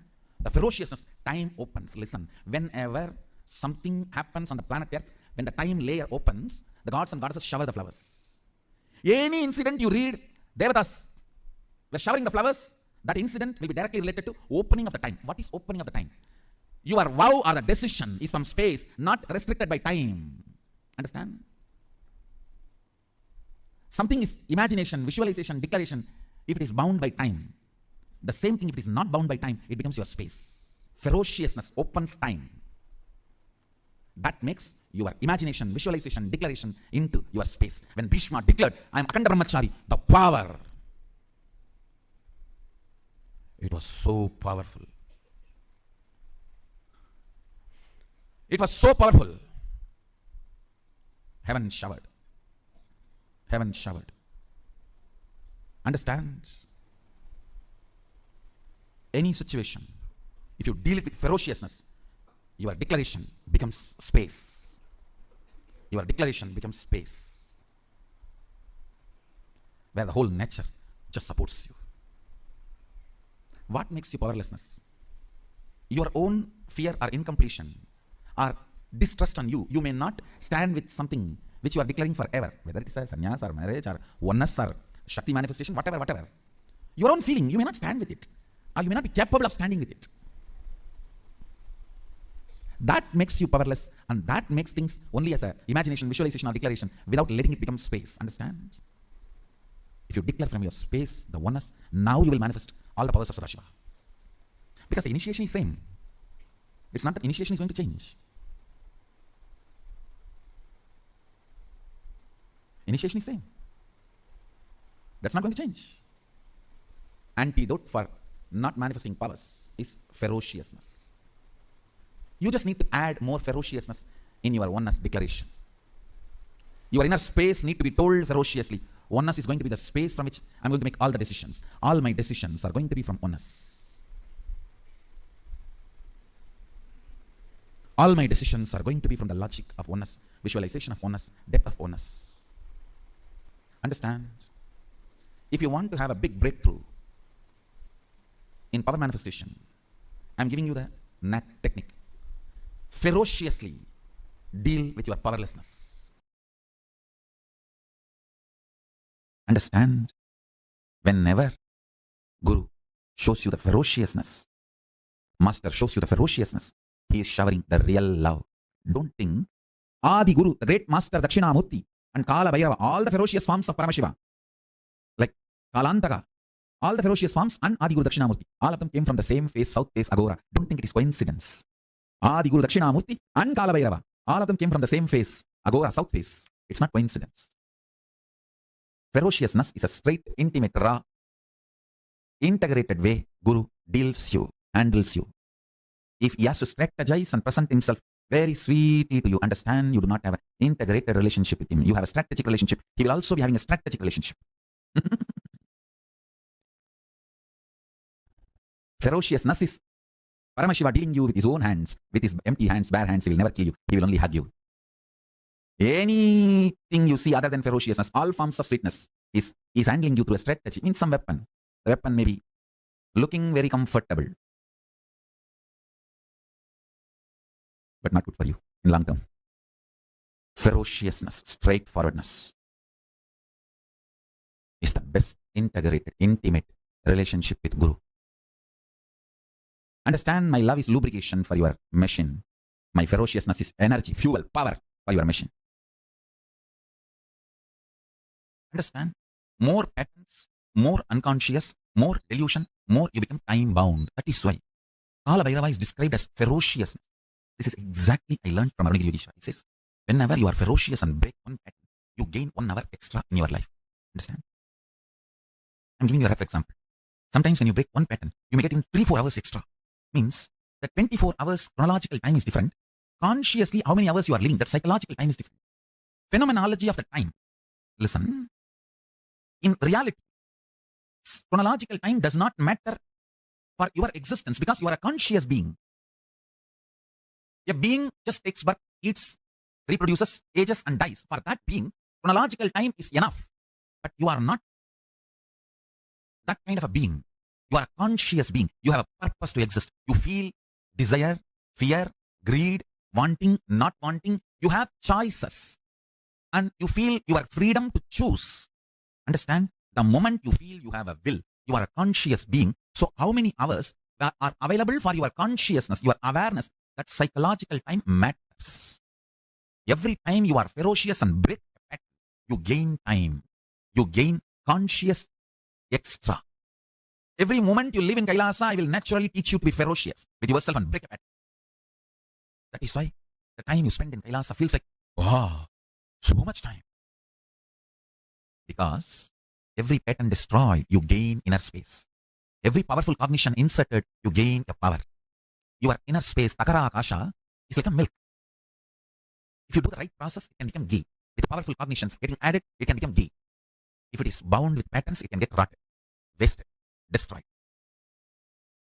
Kalabhairava is the symbol to teach you ferociousness and break all the patterns. Every time you break patterns, Kalabhairava gives you the blessing. Have few more hours. Enjoy, my son. What I am talking is the most scientific principle. Understand? Paramashiva is most scientifically scientific scientist. The most scientifically scientific scientist.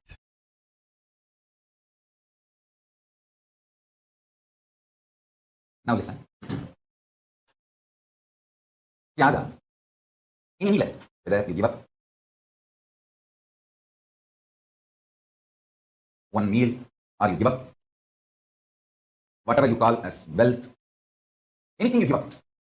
From the context that you are Paramashiva, understand that. The context from which, the cognition from which you decide to do Tyaga is too important. Cognition that you are Paramashiva, with that, any Tyaga you do, you start infusing yourself with Paramashiva Prana. You become Bhairava, Mahabhairava, Kalabhairava. Understand? Like how? If you fill the balloon with helium gas, it goes up. If you fill yourself with the prana of Paramashiva through Tyaga, you just go to Kailasa. Kalabhairava is Lord of Tyaga, Tyaga Raja, Paramashiva. When he manifests his Tyaga dimension, he is worshipped as Kalabhairava.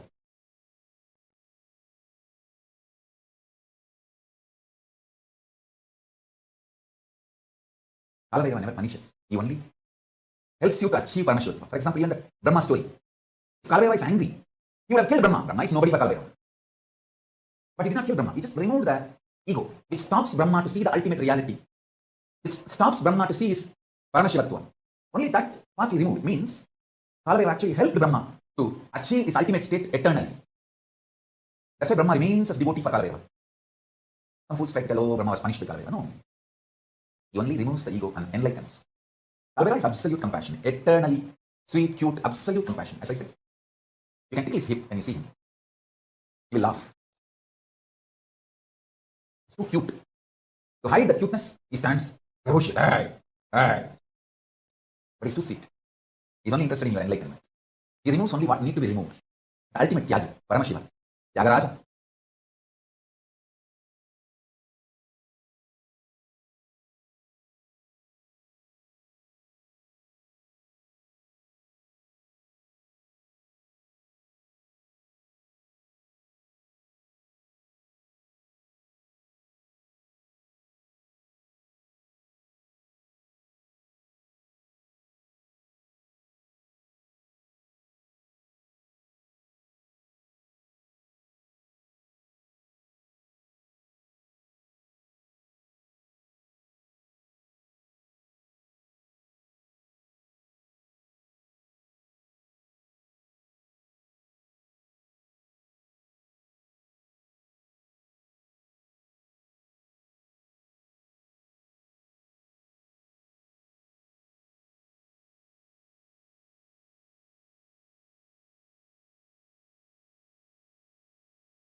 Mechanism. Now, as all of us have learned just now on the space of Kalabhairavoham, we are now going to be entering into a very, very, very important session.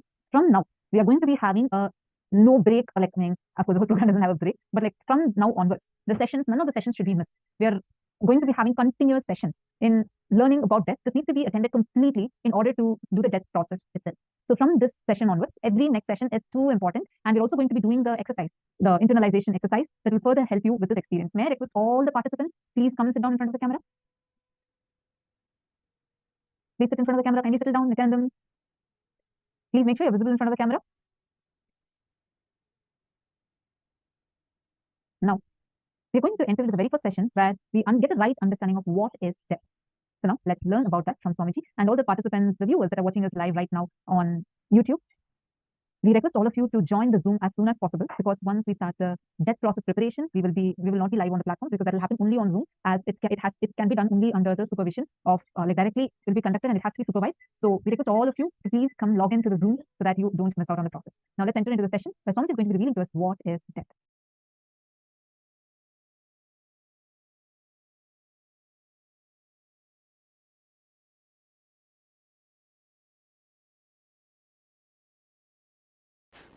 Listen, from the right context and understanding, there is no such thing as death.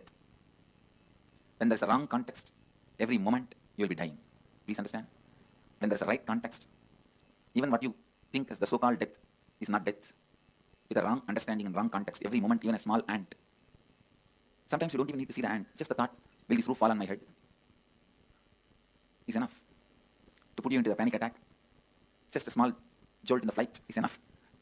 Sometimes it is not even required, just your thought, a jolt in your thinking is enough to put you in the fear of death and make you go through death. First thing you need to know about it, first thing you need to know about death is the actual happening has no significance at all. Imagination about the happening plays all the chaos, havoc in your life. Please listen. Actual happening has no significance at all. When I make this statement, I am responsible for it. Please listen. With all my integrity and authenticity, to Maharloka, Kalabhairava, I am making this statement. Actual incident, what you think as death at one day, you will suddenly disappear. Your body will be taken and burnt or cremated or buried, disposed. After that, you won't exist in the form you are existing now. That is what is actual incident. You call it as death. It has no significance. Please understand. It is nothing but a job change, profession change, or career change. It has no significance.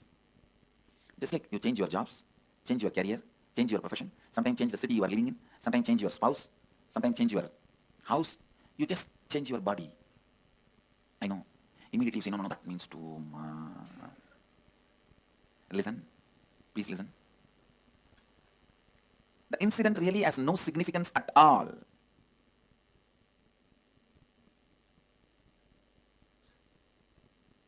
Changing your body happens so regularly in your life, it has no significance.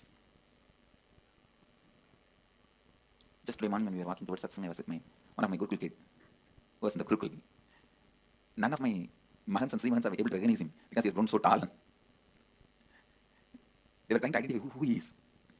Then when I explained, they understood. Understand, body changing has no significance. It is a regular phenomenon. Then what is that? That makes death so frightening, fearful. Listen. It is cleaning of all the memory. Please listen. There is only one thing in the death actually happening which you are not seeing during the life. That is you forgetting the whole memory. Cleaning of all memories. But I tell you, that is the beauty of death. Never try to demystify that. Because just like once in a while you need stomach cleansing, stomach washing, once in a while you need all the memories getting cleansed. You get the fresh slate. You get the fresh life. You get the fresh energy. You get the fresh space. I can say this is the Hindu way of approaching the death. Please understand. This verse gives so many unsaid, deeper level of understandings. Vayuranilam amritam adedam basmandagum sariram kratosmara kritagum smara. Let the vital life energy wind present in the body now merge into the all-pervading eternal cosmic life energy.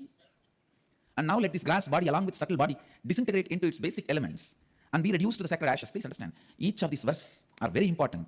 The way Sanatana Dharma approaches death. It's very clear. The body has nothing useful. It has no use after death. That is why they say, let it disintegrate. Basmandagum sariram. This verse declares about the need of cremation for Hindus. Why cremation in Hinduism? It is this verse shows the way. Why cremation in Hindu tradition? Because Vayu Anilam Amritamadedam. Let the prana merge with the cosmic prana. Basman Dagno Sariram. Let the body go back to its basic elements. No use. After you leave the body, it has no use. You don't need this after that. If you want, you'll have one more body. You will take a new body. But this itself is not required.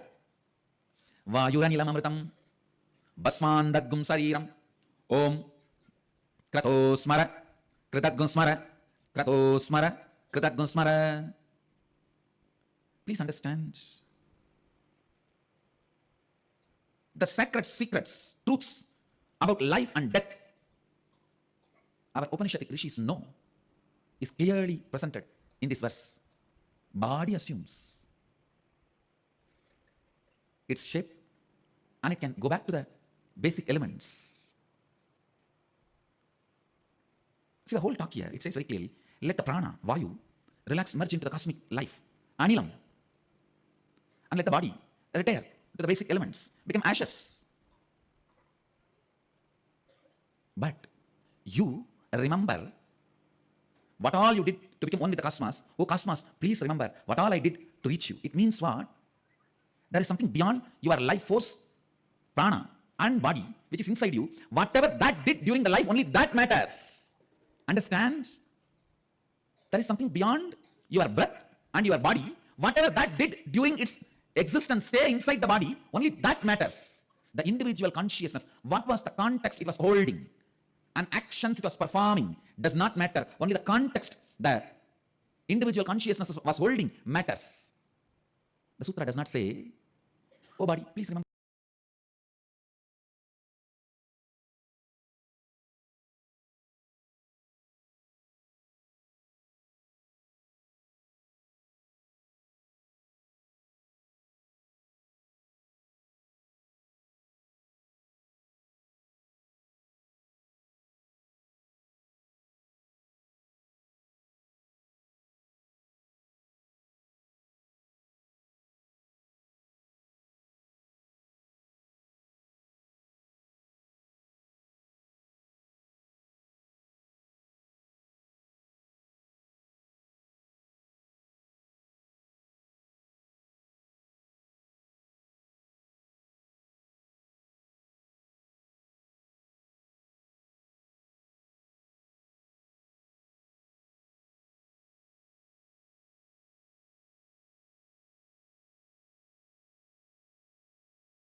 you.